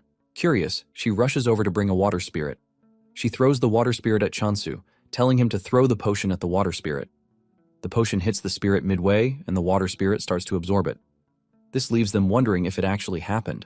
Suddenly, the water spirit starts to puke, leaving Chansu to believe that his compatibility rate is bad. Chansu is thinking of what to do when a horde of water spirits rushes into the room, shocking the alchemy lady because they have not even released the bait yet. The lady immediately whips out her book to take notes because this is the first time something like this has happened. Suddenly, the first water spirit starts consuming its colleagues, further contributing to the list of things that the lady has not seen before. She asks Chansu if he took some weird medicine, but Chansu promises that he didn't. The lady then mentions that the spirit might be suffering from an overdose because it appears that the abundance blessing is acting as a lure. In no time, the first spirit absorbs the others, and suddenly, the boss appears in the room, which is weird because lures are not supposed to work on bosses. Chansu immediately gets on the defensive because he has come face to face with the target of the quest, a high-grade spirit.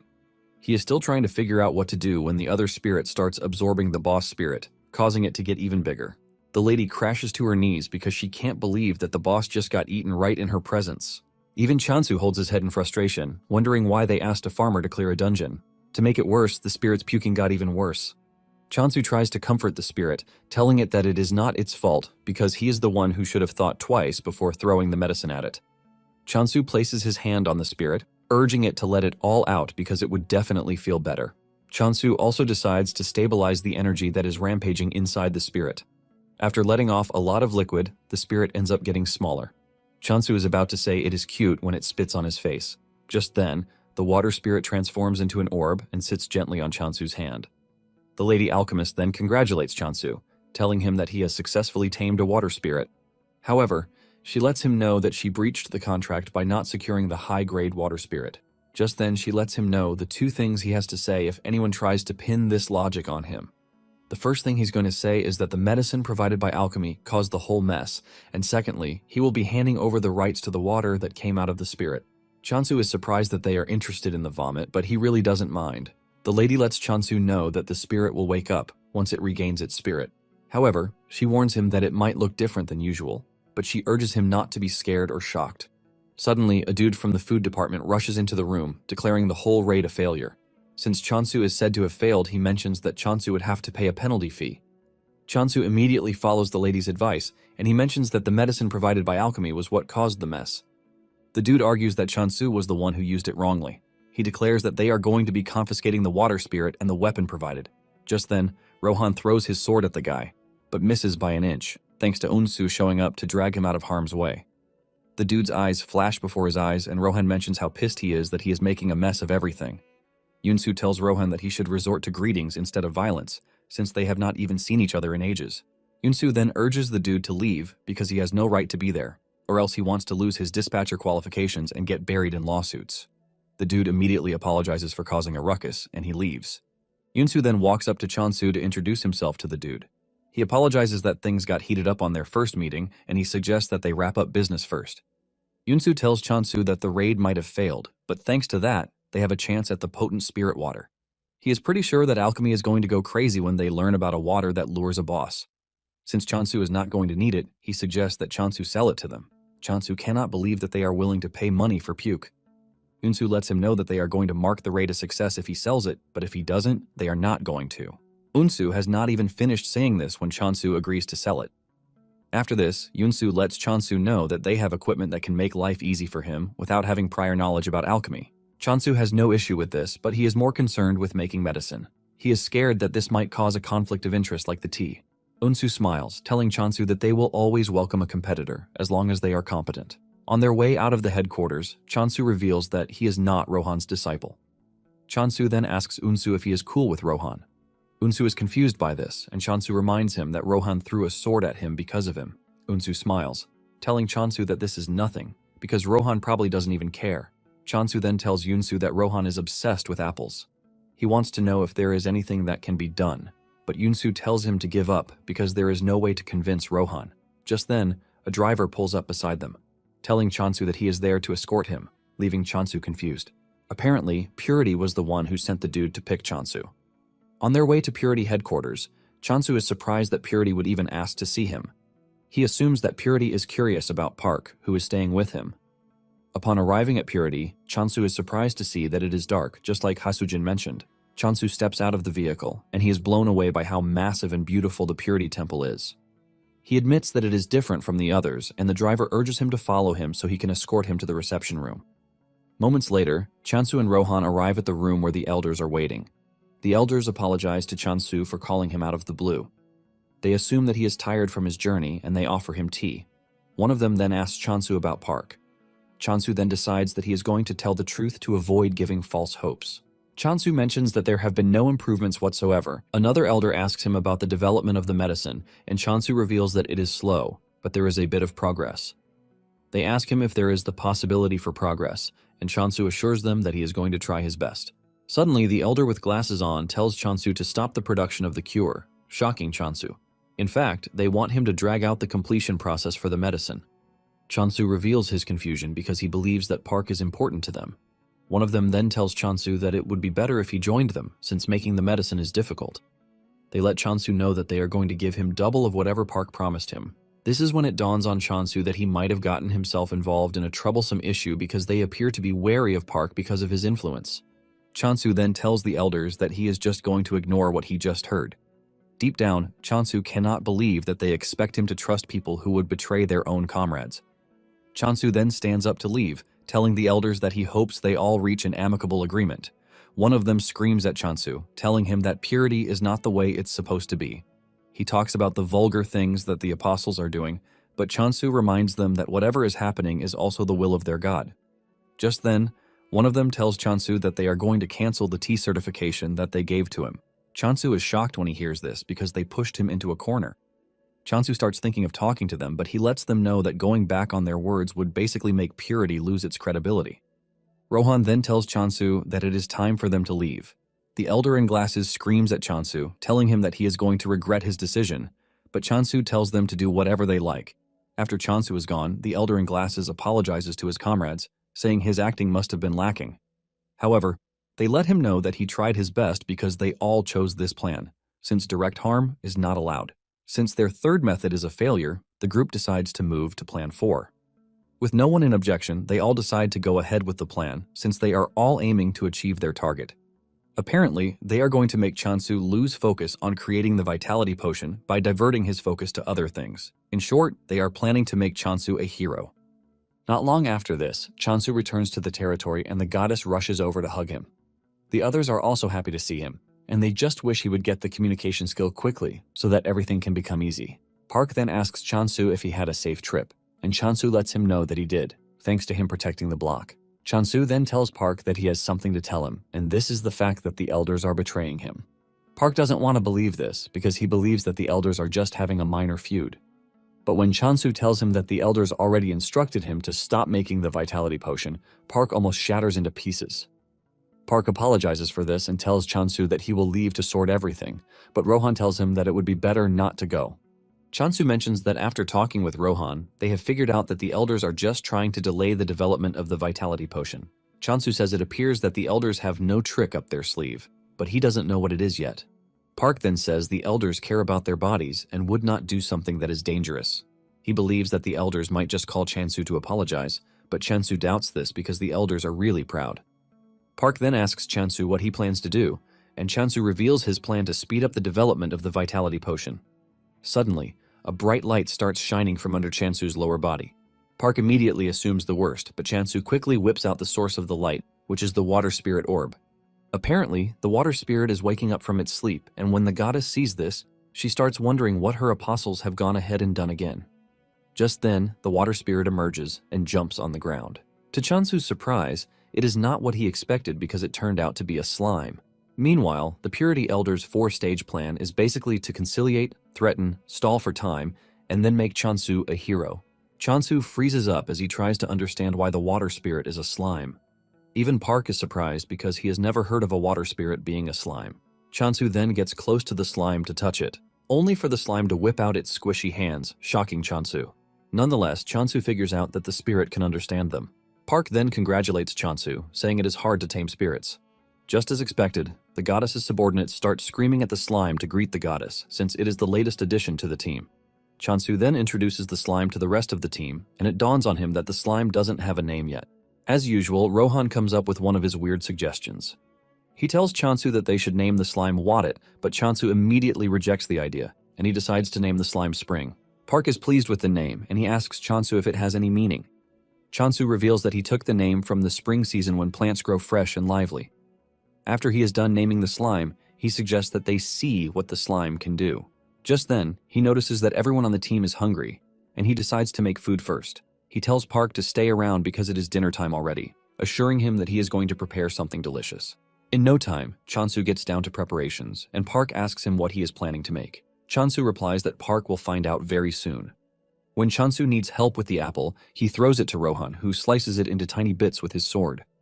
Park cannot believe what he just witnessed because he never thought a sword could be used this way. Not long after this, Chansu finishes preparing the food. He made potato noodle pasta, potato pancakes, candy, braised, and a special apple pie for Rohan only. Park takes a bite of his dish and declares that it is very delicious. Park declares that he regrets not eating with Chansu all this time. Chansu lets him know that there is still plenty, so he urges Park to take his time. In fact, Chansu wishes Rohan could eat what they are eating too, but he is busy with his apple pie. Chansu then tries to feed Spring with his blessing, but Spring wants food, not blessings. Chansu then throws him an apple first, and Spring absorbs the apple in no time. Spring enjoys the apple so much that it starts blushing. Chansu lets Spring know that there is a lot, so he can always eat as much as he wants. Not long after this, Chansu visits the other block, and Yoonhook runs over to tell Chansu that they just created a path so that he can easily cross over to the other block. Because of this, their efficiency has also increased. In fact, Hercules is working really hard and everybody on the farm is trying their best. Chansu cannot believe how enthusiastic the bunch are even though they are prisoners. Yoonhook notices the slime, and Chansu introduces it to Yoonhook. Yoonhook and the others are shocked that Chansu has managed to tame a water spirit. Chansu commends Yoonhook's work so far and suggests that they take a break so that they can see Spring's abilities. Chansu then tells Spring to show them its abilities. Spring then uses its power to create the nearby lake, shooting up a large quantity of water. Chansu is impressed by this, but the water ends up splashing in Night Sky's direction. Pissed off by this, Night Sky leaps towards Spring, but Chansu grabs it to pet it. He lets Spring know that Night Sky is gentle, but at the same time, it might be scary when angry. Chansu manages to defuse the situation, and he tells the workers to return to work. After everything has settled down, Chansu continues playing with Spring, and he tells it to make some drinking water. Spring excitedly does this, and they are still having fun when Chansu notices that the system window is glitching. The occupancy rights are glitching, leaving him confused, and suddenly, Night Sky leaps onto his body. Before Chansu knows it, Night Sky bites him, ultimately stripping him of the rights to certain territories. Chansu grabs Night Sky when he sees this, as he tries to understand why it did what it did. He remembers making life easy and convenient for the cat by providing everything it wants, only for it to repay him with something like this. While Chansu is busy crying about the rights that he lost, he notices that the cat is smiling. Instead of overreacting, Chansu decides to calm down because he knows Night Sky is a smart creature and there must have been a reason why it did what it did. He notices that he lost occupancy rights, but at the same time, the system window has returned to normal. Just then, Park shows up, and Chansu asks him where Rohan is. Park reveals that Rohan is currently training, and he asks Chansu if something is wrong because he looks absolutely dejected. Chansu then tells him what happened and Park screams out, asking if he just encountered an occupancy parasite. Chansu is confused by this, and he asks Park what he means by this. He asks Chansu if he has been doing a closed-door training somewhere because he expects him to know everything. Park then explains that if a block gets infected, the moment one buys the occupancy rights to the block, the buyer also gets infected. If the infected buyer buys a right to another block, the new block also gets infected. If this process continues like that, it basically ends in total ruin. Park mentions that the infection multiplies infinitely and even stays hidden, which is why it is hard to notice if one is hidden. Park lets him know that by the time the infected knows what is happening, the infection will be complete. Chansu then asks Park what happens when a block is overtaken by the parasite, and Park reveals that the block loses its functions. Basically, buffs and debuffs disappear and entrances get blocked. Park lets Chansu know that the blocks he has owned before would also get infected, and he urges Chansu to be careful. Chansu looks through his possessions and realizes that he still has 90 occupancy rights, which means Night Sky only ate the 10 affected rights. Chansu is glad to hear this because he is pretty sure that Night Sky would never have done that without a reason. Chansu walks up to Night Sky and provides more blessings for its home, thanking it. Nonetheless, Chansu is sad that all the blocks connected to the city are gone when he finally manages to open a path. Chansu then remembers that when he bought the occupancy rights near the city, there were other factions.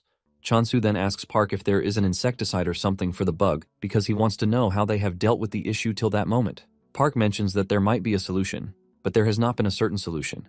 Chansu then notices that Hamstol is disturbing him, and he shuns it off. Suddenly, he realizes that there must be a reason, and it suddenly dawns on him that the goddess might be the reason. Meanwhile, the goddess is currently missing Chansu because he has not been focusing on the goddess for a while. Her subordinates are comforting her when a black portal suddenly opens in the sky. A voice emerges from the portal talking about how he smells something nice that he would like to have. The goddess and her subordinates threaten the monster, telling it to leave or else it will regret it. The bird and the pig then charge toward the monster, and the goddess tries telling them to stay back because it is too much for them to handle by themselves. While charging toward the monster, the two imagine themselves transforming into their scary battle form. The two kick the monster, but they end up getting knocked down. Just when the goddess is about to sacrifice the points that Chansu has worked for, Rohan shows up to one-shot the monster. After destroying the monster, Rohan bows to the goddess, and she is surprised to see Rohan bowing to her. Rohan even sits with them, and he brings out an apple for them to eat. The chick and the pig wasted no time consuming the food. The goddess finally concludes that Rohan is a good person, since he is Chansu's friend. Just then, Chansu comes rushing over, and with fear written all over him, he asks if anything happened. The chick wastes no time insulting him for leaving them alone. When Chansu heard that Rohan helped them, he bows to him, thanking him for saving them. Rohan then mentions that it was an occupancy parasite that showed up, but he cut it down already. However, Chansu lets Rohan know that he has not finished off the parasite, and this is just the beginning of their problems because the parasites will keep appearing from that moment on. Rohan is still munching on his apple, but when he hears this, his appetite vanishes. Chansu asks Rohan what he means by this, and he reveals that what he cut down was just a fraction, but there were countless insects with something more sinister behind them. Chansu remains stunned by this, and Park chips in on the conversation, saying it is most likely the core organism, like a queen ant. Park mentions that there is likely an individual managing them, since it doesn't appear that they self-replicate. However, the bigger question that they need to be asking is why the parasites show up at that time. Chansu replies that it might be related to the temple on the block, and because it is a special block, they might be looking to swallow it whole. He checks the occupancy rights and mentions that there is no abnormality in it, unlike other places. Rohan then asks him what the plan is, and Chansu replies with every determination that they are going to protect the temple. Park quickly cuts in, telling him that they don't have a dewormer, so he doesn't know how they are supposed to protect it. Chansu tells him that if there is no dewormer, they are just going to make one for themselves. Park teases him, asking him how he plans to make it, and Chansu reminds the priest that he is an apostle of abundance. He mentions the things he has been able to do and says he might as well make a test version. He reveals that there are anti-parasitic plants in the Western Bloc as well, and they can even ask Hyosogen for other plants, but Park lets him know that it is not as easy as he is saying it. Some days later, they head to an infected block in an attempt to try out what Chansu has created. Chansu tells Park that the best place to carry out the experiment is where there is an infection because they can't allow anything to happen to the temple. He suggests that they get it done fast, since Rohan is still guarding the temple. Park asks him if he brought the dewormer and he says yes, saying it is inside his bag. He reaches into his bag to bring it out, but to his surprise, the stubborn hamster is hiding out in the bag. The hamster leaps out to check out the environment, and Chansu reminds it to stay inside because it might be dangerous, but Hamstall would rather sit on Chansu's shoulders. Chansu checks into the bag, and he is thankful that the medicine is intact. He decides that the first thing he is going to do is to try to regain the lost occupancy rights, and before using the medication, the system informs him of a successful buy. Chansu is surprised that everything looks normal, and he expresses his concern that they might have moved blocks. Nonetheless, Chansu brings out the medication, and after swallowing it, he starts losing the rights to the infected blocks. Chansu celebrates because his plan worked, revealing that the system had already glitched, causing him to lose the occupancy rights. Chansu then starts planting the block dewormers in the ground. After this, he lights them on fire so they release smoke into the air just like mosquito coils. Chansu hopes to have a positive effect even though he can't fully eliminate them. Park then notices his sword and comments on it, saying he hasn't seen it before. Chansu whips it out, revealing that it is a form-changing sword that he got from alchemy. The shape of the sword shocks Park because it looks curvy, and Chansu mentions that it can even twist its trajectory in real time. It is said that the durability is low, but Chansu still believes that it suits him well because he is cutting off heads with decapitation skill. Suddenly, a rift opens in front of them, and little monsters start popping out of the rift, shocking Chansu because he was expecting something really terrifying. Chansu tells Park that it doesn't look really dangerous for something that is considered to be a calamity. Park admits that it is also his first time seeing them, but before Chansu knows it, a lot of them start popping out from the rift, shocking him. Chansu is also left in shock because he can't even see the head of the so-called calamity. Suddenly, Park unleashes a golden light from his body, and the tiny monsters start to form giant versions. One of them charges toward Chansu, and Chansu cuts it down with precision. 3 others try to surprise him from behind, but he easily takes them down. Park is shocked when he sees this because he never thought Chansu was this strong. Just then, Chansu throws Hamstall to him, telling him to take care of him while he fights the monsters. Once Chansu realizes that the monsters have started growing heads, he lets out a good smile because he's going to have a good time dealing with them. He urges Park to stand back, and Park can only thank his stars that Chansu is on their side. Moments later, Chansu is done cutting down all the attacking monsters, and the rift starts to disappear. However, they notice that there is no core organism in what they defeated. Park lets him know that the dewormer wasn't a waste, and while they are talking, one of the last stray monsters approaches Park, but he easily blasts it into smithereens with his power. Chansu sighs in disappointment. Imperfection was impossible to achieve, but Park urges him not to be discouraged because seeing their forms alone is a win. Since Chansu already mentioned that he ordered new anti-parasitic plants, Park is confident that the results with those will be better. Chansu finally gets back up after taking enough rest, saying Hasujin will soon arrive. Just as predicted, Hasujin shows up, asking if nothing unusual happened while she was gone. It turns out that she is not alone, and Park asks her who is standing behind her. The lady behind her finally comes into the light, and it turns out to be the lady assistant from Alchemy, Edwin Paracel. Chansu immediately recognizes her as the alchemy lady who helped out in the water dungeon quest. The two shake hands, and Chansu asks her why she is there with Hasujin. Hasujin clears the air, saying they didn't come together because she only ran into her. Chansu immediately becomes suspicious of the lady, asking her what brings her to the block. Edwin then drops a shocking bomb on Chansu, telling him that she would like to be employed under Abundance. Chansu immediately asks why someone from Alchemy would want to work for Abundance, and she reveals that she would like to research a new water spirit. Deep down, Chansu already knew that she was a studious person because of the risks that she takes. Edwin then continues by saying she is also there to deliver pharmaceutical equipment. Chansu commends her, saying it must have been a stressful journey thanks to the restrictions. But she lets him know that she didn't want to miss a single moment of watching a water spirit grow. She mentions that she could have followed Chansu that same day if she had her way, but she needed to sort out the handover first. Chansu is pleased with this because it shows that she has a sense of responsibility. Chansu then asks her if she is planning to use any weird drug for her research, but she assures him that she doesn't. She lets him know that everything she wants to do is purely ecological research, through observation. Since this is all she wants to do, Chansu tells her that he is going to allow it. Chansu cannot believe just how crazy she is when it comes to research because she lets Chansu know that she doesn't care about the environment, as one room is enough for her. At the same time, Chansu is worried that the lady might have an ulterior motive because she appeared at the right time. Nonetheless, he decides that he is just going to trust her in the meantime. Chansu then taps her on the shoulder, telling her that they are going to talk again once things are settled. He turns to Hasujin, asking her if she brought the items he asked for, and she says yes. She dips her hand into her bag and whips out a sachet containing garlic, mugwort, and clove. Hasujin asks him what he plans to do with the items, and he reveals that he wants to make a dewormer for occupancy parasites. Hasujin is shocked when she hears this because she knows that the occupancy parasites are one of the 7 calamities. Chansu then tells her that she is right because the research she wanted to ask her for is regarding the dewormer. He asks if it's going to be too difficult for her, but she assures him that he has nothing to worry about. Edwin also jumps in, saying research and the like is her specialty. Just then, Hasujin lets Chansu know that Purity sent an invitation, saying they want to apologize. She mentions that Purity already promised to cancel the certification revocation and continue receiving supplies. Chansu mentions that he might not be able to visit the human domain at the moment because of the parasite issue. Hasujin lets him know that he might be able to enter if he has an invitation from Purity. Chansu then asks about coming back, and Hasujin confesses that this might be difficult because they also sent a request for Park to return. Chansu sighs in disappointment, saying the group is really shameless. Chansu is not entirely surprised because he knows that they are just trying to delay stamina potion development. Chansu notices that Hasujin looks down, and he wonders if this is what is bothering her. Chansu then tells her not to worry about all of these because it is thanks to her that they are getting news.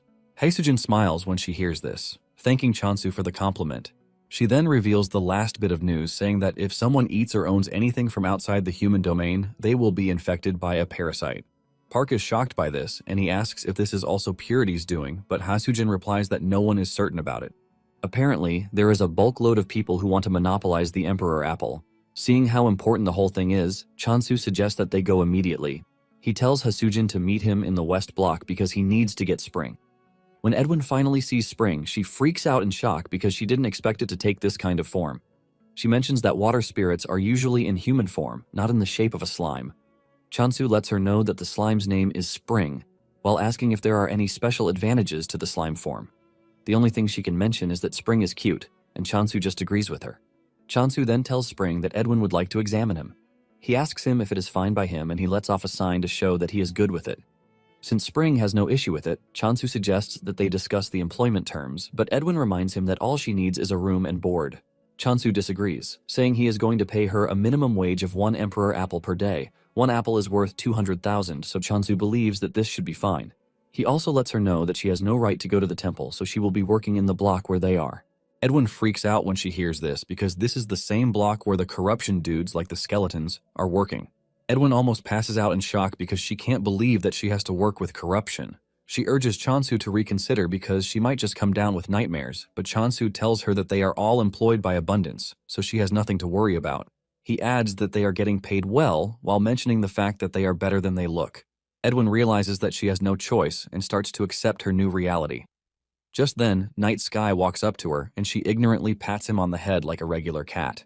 Chansu and Hasujin freak out when they see this, leaving her to ask what might be wrong with them. Chansu then tells her the nature of the cat, and before she knows it, Night Sky roars at her with a terrifying aura, scaring her back. She screams out in fear because she is not expecting one of the 7 calamities to be on the block. Chansu casually tells her that Night Sky won't react unprovoked, but she already did, which is why she got the reaction that she did. At this point, Edwin is already crapping her pants, wondering if she came to the wrong place because there are 2 calamities residing in the area as if it is nothing. In the coming days, Chansu continues with the termination of parasites. He was able to make a dewormer with Edwin's help, and this turned out to be a big win. In fact, it even heals infected people, and all that is left is for the block dewormer to succeed. Suddenly, a rift appears in front, shocking because he just planted the dewormer, and it appears that it is already working. Surprisingly, the core organism makes its way out of the rift, and Chansu smiles because he has been waiting for the annoying monster. The organism looks so ugly that Chansu is left thinking about its ugly appearance until it almost eats him up. Chansu manages to leap backward before unleashing his decapitation skill. He lunges toward the monster, ready to carve it up at once, but it dodges the attack. Chansu is shocked to see this, and the monster even launches a counterattack that forces Chansu to jump backward. Chansu smiles because he understands that the monster is a calamity monster after all. Seeing how serious the fight is about to become, Chansu lays Hamstall somewhere so he can be safe. He then turns to the monster, suggesting that they have a proper fight this time around. As he prepares to attack the organism, Chansu knows that decapitation only works if he strikes the neck, and he can't rely on ranged attacks because they are too fast to land properly. This tells him that there is only one way out, and this is to challenge the monster face to face. Suddenly, the monster leaps into the air, shocking Chansu. As if this isn't enough, it unleashes little minions at Chansu, but Chansu is not entirely worried because all of these don't make a difference. With just a swing from his weapon, he takes down the monsters diving toward him. The core organism realizes just how dangerous Chansu is and tries to make a run for it, but Chansu chases it down. Before it can slip back into the rift, Chansu delivers the finishing blow, cutting down the core organism. Chansu heaves a sigh of relief and tells Hamstall that it can finally come out, but Hamstall is already stunned from all the jumping around. Suddenly, the system tells him that there are unclaimed points, and Chansu is shocked that defeating the monster was enough to trigger a notification. Chansu checks it out, and to his shock, defeating the organism gives him more points than the immortal ghost hunt. He screams out in shock and immediately starts to consider starting a parasite farm. However, this might not be possible again, since the core organism is dead. At the same time, he wonders if it is okay to turn a calamity into livestock because if one looks at it critically, insects evolve in terrifying ways. He remembers that mosquitoes survived the collapse of the earth, and if he messes up, he might just bring calamity upon the earth. Chansu decides that he is going to think about it more carefully because developing resistance will be a disaster. Moments later, Hasujin comes rushing over to tell him that there are already rumors that he has developed a way to deal with occupancy parasites. She asks him if it is true that he has already perfected the insecticide, and Chansu smiles nervously, asking her who is spreading such rumors. Hasujin says she doesn't know, but she thinks it might be Purity. Chansu decides not to throw out accusations, and he tells Hasujin that it might be completely coincidental. He shows her the amount of infected areas and says there might not be a need for a farm if there are many to treat. At the same time, Chansu is worried about the number of infected areas, wondering if it was spread intentionally. It turns out that he might be right, as Hasujin confirms this. She explains to him that every new great summoning for apostles is followed by massive territorial expansions. She mentions that real estate speculators jumped in during the 5th expansion, and they wanted to claim land that would soon become human territory. To sabotage their rivals, they intentionally spread parasites, and chaos was the result. Chansu cannot believe that some people would do this, and he considers them total idiots. She mentions that there is also a conspiracy theory that the group that discovered the cure released it intentionally. Chansu freaks out when he hears this because he is slowly being regarded as the mastermind. At the same time, he knows that they are not wrong because cleaning up requires that they capture blocks. Chansu asks her if the answer to this is to sell the insecticide, and she replies that, unless he plans to purify every existing block, it would be better if he distributes the insecticide. Chansu then tells Hasujin that he is going to clean the places that he was involved in because he bears part of the responsibility. Later on, the 3rd generation apostle of violence is seen stressing out over the number of monsters that they have taken out. He is complaining about this when one of his men tells him that Chansu is said to be responsible for the monsters. The dude screams out in anger because they know that Chansu is Rohan's disciple, so the dude assumes that the whole thing was developed according to his specifications. He yells in anger, saying he is going to show Chansu how scary customers can be. Chansu is resting some days later when he gets a notification telling him that one of the products he listed on the circulation shop has received a review.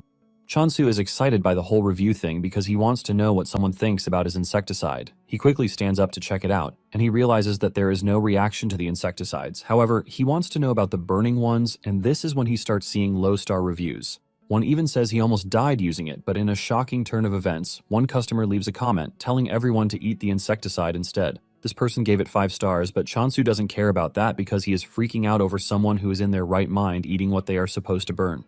It turns out that the third-generation violence apostle is trying to withdraw from smoking, but the process is really tormenting. He thinks about how he is supposed to look cool with a cigarette in his mouth, but here he is trying to abstain from smoking. Nonetheless, he decides to push aside the excuses, saying he has to quit no matter what. He brings out the pack of cigarettes that he has, but just as he's about to be tempted to take it, he smashes it on the ground. He tries to act tough, saying his willpower is his strength because he is going to quit this time around. In frustration, he grabs the insecticide and takes a bite out of it. He realizes that the insecticide has a spicy, tingly flavor with a rich aroma.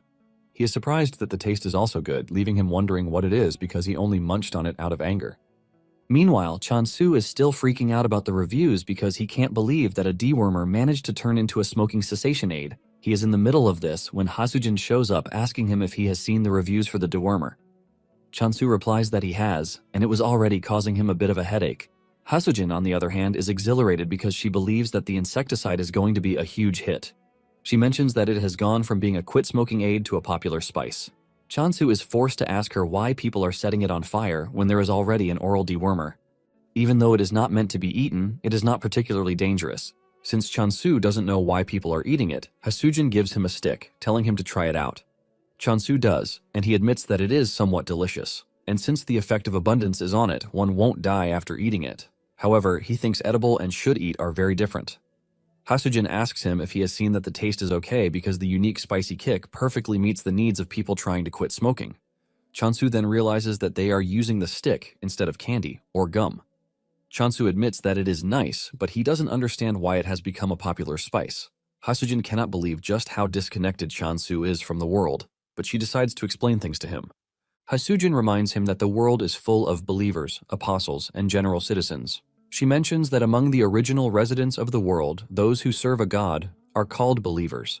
People like Chansu, who are sent from Earth, are apostles, and since general citizens have no rights over occupied territory, it appears that they are not involved in the whole infection incident. However, the merchants jumped in to get a piece of the pie because they spread wild rumors that parasites might contaminate household goods. As a result of this, everyone rushed out to buy dewormers. Fortunately, the parasites didn't harm ordinary people, but they ended up becoming an annoying surplus item. Not long after this, a rumor spread that it was incredibly effective for those who wanted to quit smoking. Thanks to this, a lot of people started eating it.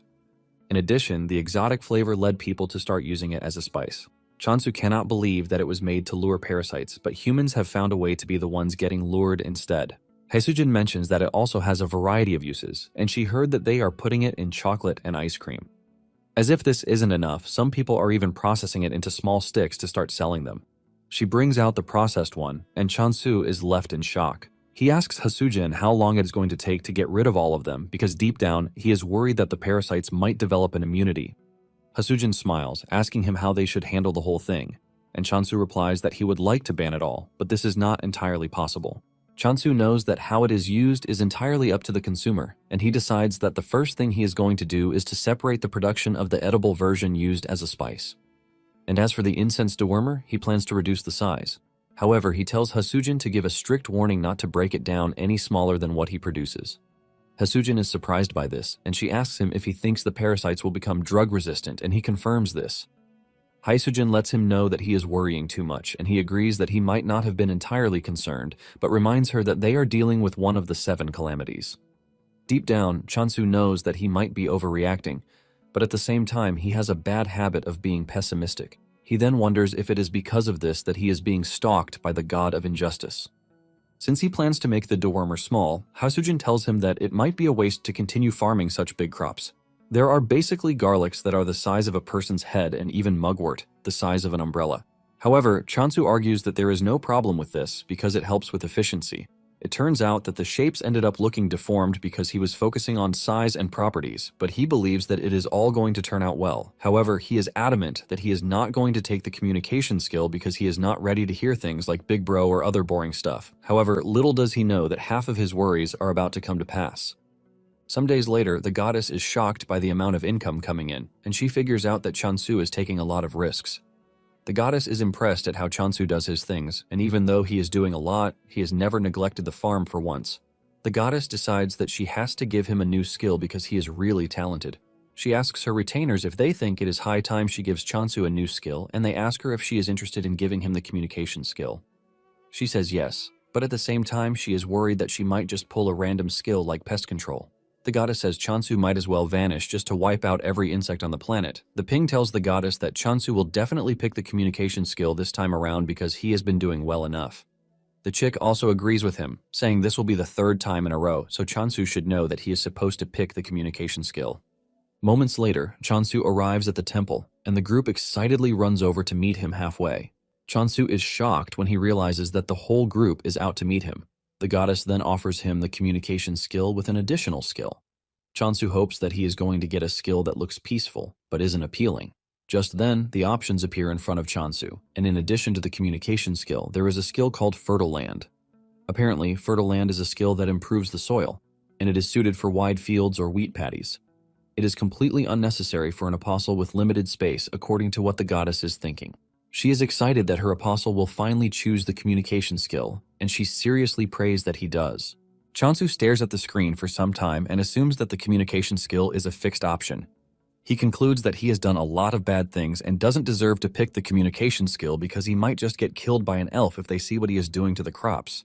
Chansu decides that he would rather not have more things to worry about because even without the skill, the pig, Doji, is always begging for food. Ari is always nagging while Spring is urging him to play. On the other hand, he miscommunicates the whole thing, believing that the goddess wants him to pick Fertile Land. Because of all of these, he decides that picking up communication skills is not worth it. With a smile on his face, he picks the Fertile Land skill, but the reaction he gets immediately tells him that something is wrong. Even Spring shifted away from him, and the goddess threw her head down in disappointment. The goddess basically concludes that she is screwed. Chansu then mentions his worry that the familiars are growing a bit slow because birds are supposed to grow fast, and it's been months already, but Ari remains a chick. Doji also remains a piglet, and Chansu decides to ask Rohan about it. However, Rohan ignores him because he is more focused on his apple. Chansu then decides to try out the new skill, and he activates it, releasing a bright green light. Chansu is surprised that he can shoot the blessing from his hand at a distance. The blessing makes the plant it hits get even bigger and greener. Chansu turns around to see Rohan staring at him weirdly, and he immediately figures out that Rohan wants him to use it on the apples. Chansu cannot believe Rohan because the apples are already big, and he is just trying to make them bigger. He fires it in the direction of the apple tree while complaining that it would have been better if it were something like an increased germination rate.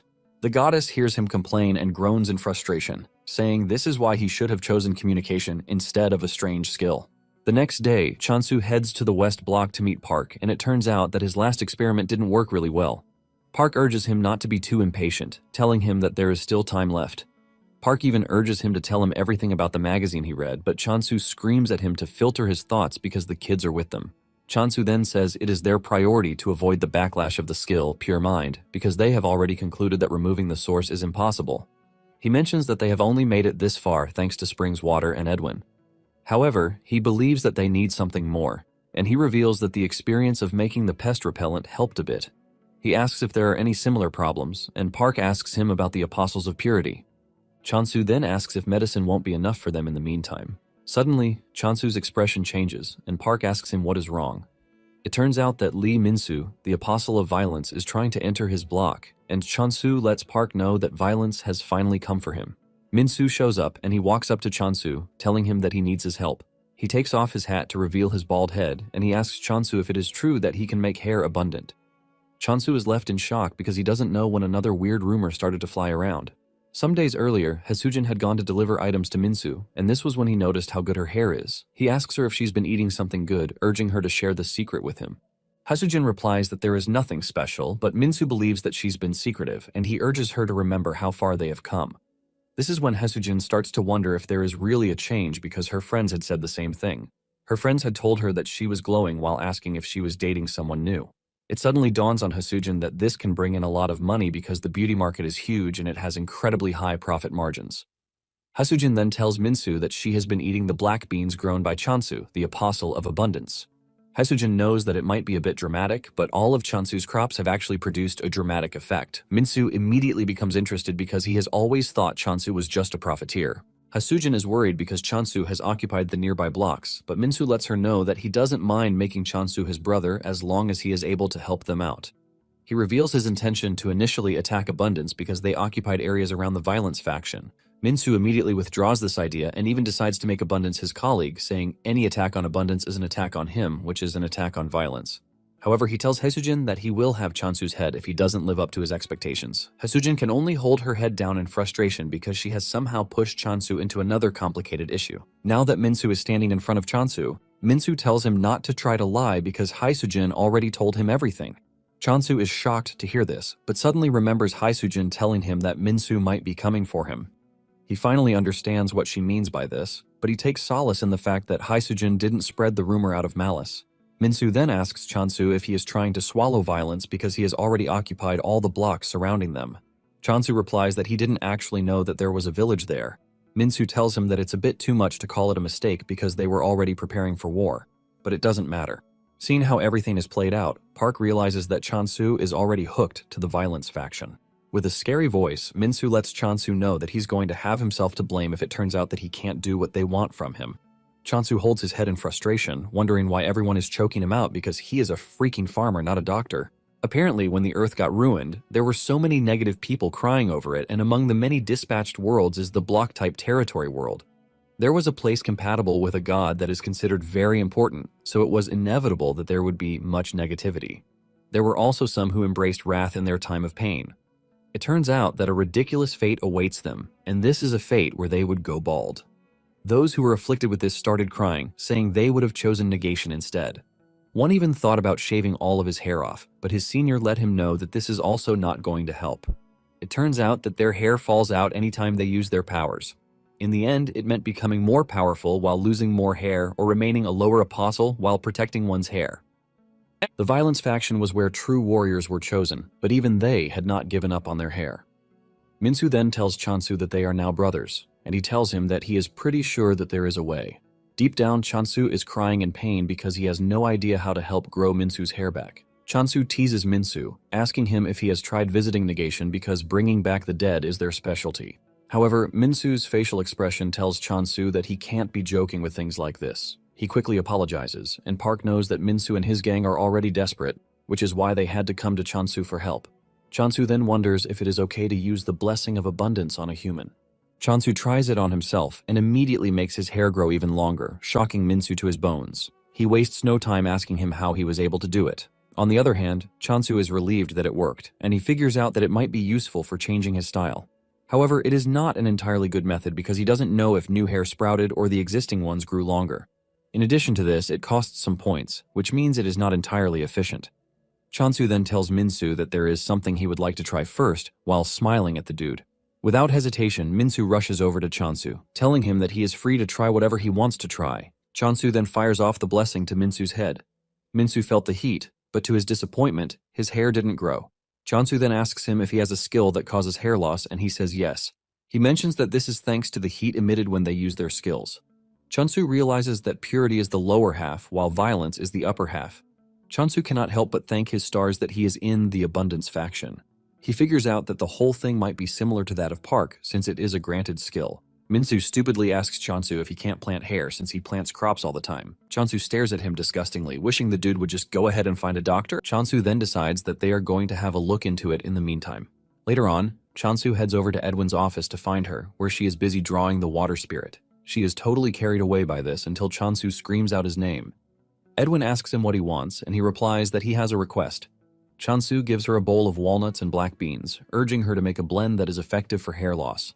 Without wasting time, Edwin gets it done and returns the bowl to Chansu. Chansu and Edwin then sit down to start mixing, and moments later, they are able to roll the mixture into pills. Chansu then takes the pill to Minsu, telling him to try it out because he is pretty sure that this will have an effect, but there might be a need for precise adjustments. Minsu uses it and he feels the sizzling effect on his head just like before, but to his disappointment, his hair doesn't sprout. Chansu then tells him to keep taking the pills in the meantime, while they hope for progress. He assures him that he is also going to gather more ingredients to help. 2 days later, Minsu and the other apostles show up in Chansu's block. With their bald, shining heads, the group begs Chansu to save them. The reflection from their head almost renders Chansu blind, and the group tells Chansu that they have finally gained the momentum to overcome their harsh fate, so that they can grow. They urge him to treat them, and Chansu lets them know that the items he ordered have not even arrived yet. The group tells Chansu that they have everything he needs, from brown rice to green tea. Chansu cannot believe the number of ingredients that they have, and he tells them to bring everything. Chansu then tells the group that he is not promising to cure them, but he is going to do his best to show them hope. The group rises up in excitement, telling Chansu that they will do anything as long as he cures them. Since he needed extra hands, Chansu realized that he might just use the group for his own tasks. Moments later, Chansu sits them all down to feed them with meals infused with blessings. The group is shocked that Chansu was able to grow the crops in such a short time, and he lets them know that it is the blessing of abundance. They thank him for the meal and start to munch on it, while admitting that it is quite delicious. Chansu is glad that they are enjoying the dish, but he teases them, saying they all look like a bunch of ostrich egg nests eating rice while letting off steam. The lower apostles freak out, believing that Minsu is going to tear Chansu apart for the joke, but nothing happens. Chansu then tells them that they can ask for more if they want. Suddenly, the steam on Minsu's head increases and he stands up in excitement. Everybody watches in anticipation, and to everyone's surprise, tiny hair follicles start to emerge from his head. Suddenly, the others start to feel the same effect, and tears of joy run down their faces. They rush over to Chansu to thank him, telling him that from that moment forward, abundance and violence have become one. One of them says he was doubtful because it was a meal instead of medicine, but it turns out that his worry was for nothing. Chansu then tells them that it is something to celebrate, but he mentions that it is too early to be relieved. The dude asks him what he means by this, and Chansu reminds them that their hair falls out when they use their power. He then suggests that they have a spar, and 2 apostles engage each other in a sparring session. This results in light so bright that Chansu realizes that the apostles should not be messed with. Moments later, Chansu stops the fight, saying it should be enough for what he wants to know. They check out the hair, and surprisingly, it looks fine. Chansu suggests that the dude rub his head once, and Minsu does this. In a heartbroken shift of events, the hair falls off, and the dude groans in frustration. All of them crash to their knees in tears, and Chansu asks if he can touch their head. He does, and to his shock, it is so hot that he thinks he can even fry an egg on their boiling head. Chansu then mentions that their heads are always so hot, which is why nothing can grow there. Chansu then asks them if it has to be real hair, saying there are other options like hair from another creature or maybe plants. Minsu tells Chansu that he is not interested in this, and he almost blinds Chansu with his head, telling him that he wants to save his hair. Chansu has no choice but to agree, and he suggests that they keep eating the meals in the meantime. He then asks them if there is anyone who wants to volunteer for an experiment he wants to carry out. Minsu asks him what the experiment is about, and Chansu replies that they have to check whether the hair remains without the meals he is giving them. The group takes time to reply, and Chansu tells them that they can all experience it together, but the group immediately dives into a game of rock, paper, scissors. As time goes on, a bitter truth is revealed that if they didn't eat plentiful meals, the power of their hair roots weakened. Even when they diligently ate well, the hair didn't grow dramatically, so Chansu continued to improve the hair growth cuisine. However, the hair grows thicker every time it grows back, but even so, it pops out like popcorn when the heat rises. Chansu starts looking for solutions like a gel or something, and Minsu can see how hard Chansu is working to help them. Minsu then asks Chansu if he is willing to take a look around their block. Chansu admits that he has always been curious, but he asks him if it is actually fine to do so. Minsu assures him that it is fine, saying he can even connect the entrance, since they are brothers. Moments later, they head to their block, and Chansu is surprised that it is not that big. Minsu lets him know that only a select few warriors come over there, which is why it is small. Chansu spots a peculiar block in the distance, and he asks if it is for the purpose of mining. Minsu confirms this, saying one's skill can also grow faster if one trains there. Chansu notices that every member in the group is wearing a hat, while the entire block itself is cold. Minsu then tells Chansu not to stare at the members so much because they don't really like it. Chansu apologizes for this and realizes the need to finish the medicine as soon as he can. Chansu then asks him what grows on the snowy mountain in the distance, and Minsu replies that it is a spiritual medicine called Snow Ice Herb, which contains cold energy. Chansu realizes that he was only trying to change the subject, but it appears that the medicine might help with the cooling hair gel he is trying to develop. Minsu mentions that the medicine sells for a high price, but it is not useful for them because if they eat it for some weird reason, their strength weakens. Chansu says this might be because it suppresses the authority of their skills, and since this is the case, Chansu is confident that it will be useful. Chansu asks him if the ingredient is a plant, and Minsu reveals that it is grass. Chansu is glad to hear this, saying he might actually be able to increase the efficacy and properly cultivate it. Chansu then asks Minsu if he is willing to sell at a higher price, while also using it as a material for cooling hair gel. Some days later, the familiars almost lost their minds when they saw Chansu bring Edwin into the block. Edwin turns to Chansu, telling him that the chick is shouting, and Chansu lets her know that Ari is shy around strangers. Deep down, Chansu hopes the familiars will lay off of Edwin because she is just a cool person who only cares about spring. Chansu is able to distract the familiars with food, and once their attention is off Edwin, she thanks Chansu for bringing her to the temple. Chansu lets her know that it is all fine because it is his request. He then suggests that they finish up what they are doing as fast as they can. They mix all the ingredients into a test tube, squeezing them all together, and in no time, the required hair cooling gel emerges. Chansu commends Edwin, telling her that she has worked hard, but Edwin humbly replies that it is her job. Chansu also thanks Spring for always working hard because he is always available to make water. Moments later, Park shows up, and to his surprise, he realizes that the hair cooling gel is already done. What is left is the hope that it works, and Chansu says they just have to keep trying. Chansu is about to leave to test the effectiveness when the goddess grabs him by the leg because she can't believe that Chansu is always off to somewhere. Chansu is shocked by this, and he realizes that the goddess must be worried because they have been spending less time together. Chansu then carries the goddess to somewhere private to whisper something in her ears. The goddess turns red from blushing, and once Chansu realizes that he has satisfied her, he prepares to leave. He assures the goddess that he is doing well because he knows she is just worried about him. All the goddess can wish for is that her apostle returns safely, and with a smile on her face, she declares that her apostle is the best. Shortly afterward, Chansu arrives at Minsu's place and he finds them meditating. Their hair has grown too, and Chansu tells them that the hair gel is ready. He gives Minsu a chance to try it out, and he does, giving him a chilling vibe on the head. Minsu decides that he is going to try to use his skill, and after releasing power from his body a bit, Chansu tells him to stop. Chansu lets him know that the gel is a temporary fix. Minsu asks him what he means by this, and he tells him that his hair might have survived, but the hair gel has completely evaporated. Minsu then suggests that they put the gel inside his hat and wear it, and Chansu admits that it is a great idea. With this, Minsu decides to try sparring, and after a successful sparring session, Chansu tells Minsu to take off the hat. However, he is reluctant to do so because he is scared that his hair would fall off. One of the apostles doesn't really care what he thinks, and he drags the hat off his head. Surprisingly, his hair is still there, and Chansu lets him know that the hair looks perfect on the outside. However, when he checks inside the hat, he can still see hair follicles. In addition, Chansu knows that Minsu held back his strength because he was scared that his hair would fall off. Chansu lets him know that he cannot truly overcome this way if he is scared of the unknown. Chansu then tells him that the only solution is to grow the snow ice plant on his head. Minsu immediately disagrees with this, and Chansu explains to him that he is not talking about literally growing the plant on his scalp. Chansu mentions that they are going to plant the herb on the hat just like hats with flowers. Minsu is not entirely impressed, and Chansu says that they can try something like an Indian headdress. In fact, he tells him that he can think of it like a plumed helmet because back in the Roman era, this was the peak of manly fashion. Minsu is still not convinced, but he wants to know if it is really possible to grow the plant in a hat. Chansu tells him that the problem is not the hat, but the environment. He wonders if there is a way for the snow ice herb to survive the heat. Minsu then mentions that there is actually a plant called a heat-absorbing herb, even though he doesn't know if it will help.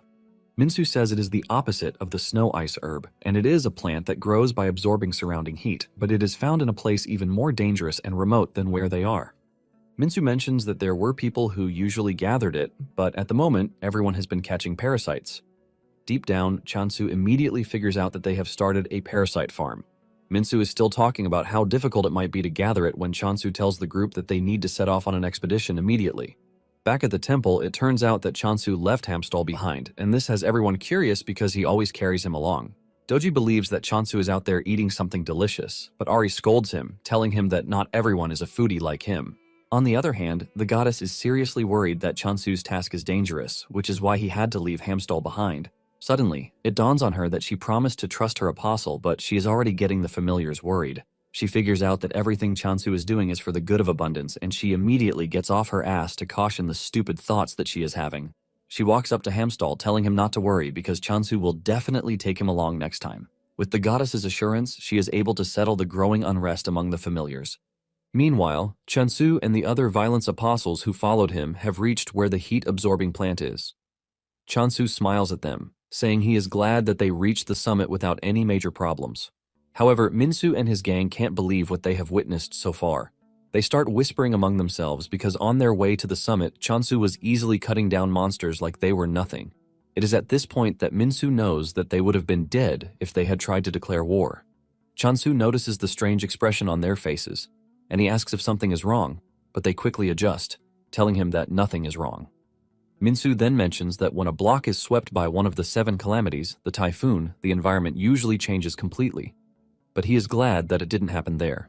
Chansu is shocked when he realizes that something like that happened on the mountain. He then suggests that they head up quickly before the typhoon blows. Suddenly, Chansu turns his sword into spider legs so he can sit on it and use it as a means of transportation.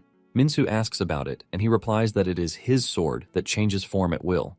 Minsu is surprised, but even more surprised that Chansu is using it for something like this, and Chansu teases him, saying he lacks imagination. Suddenly, they come under attack by an eagle, and to Chansu's surprise, the eagle is completely bald.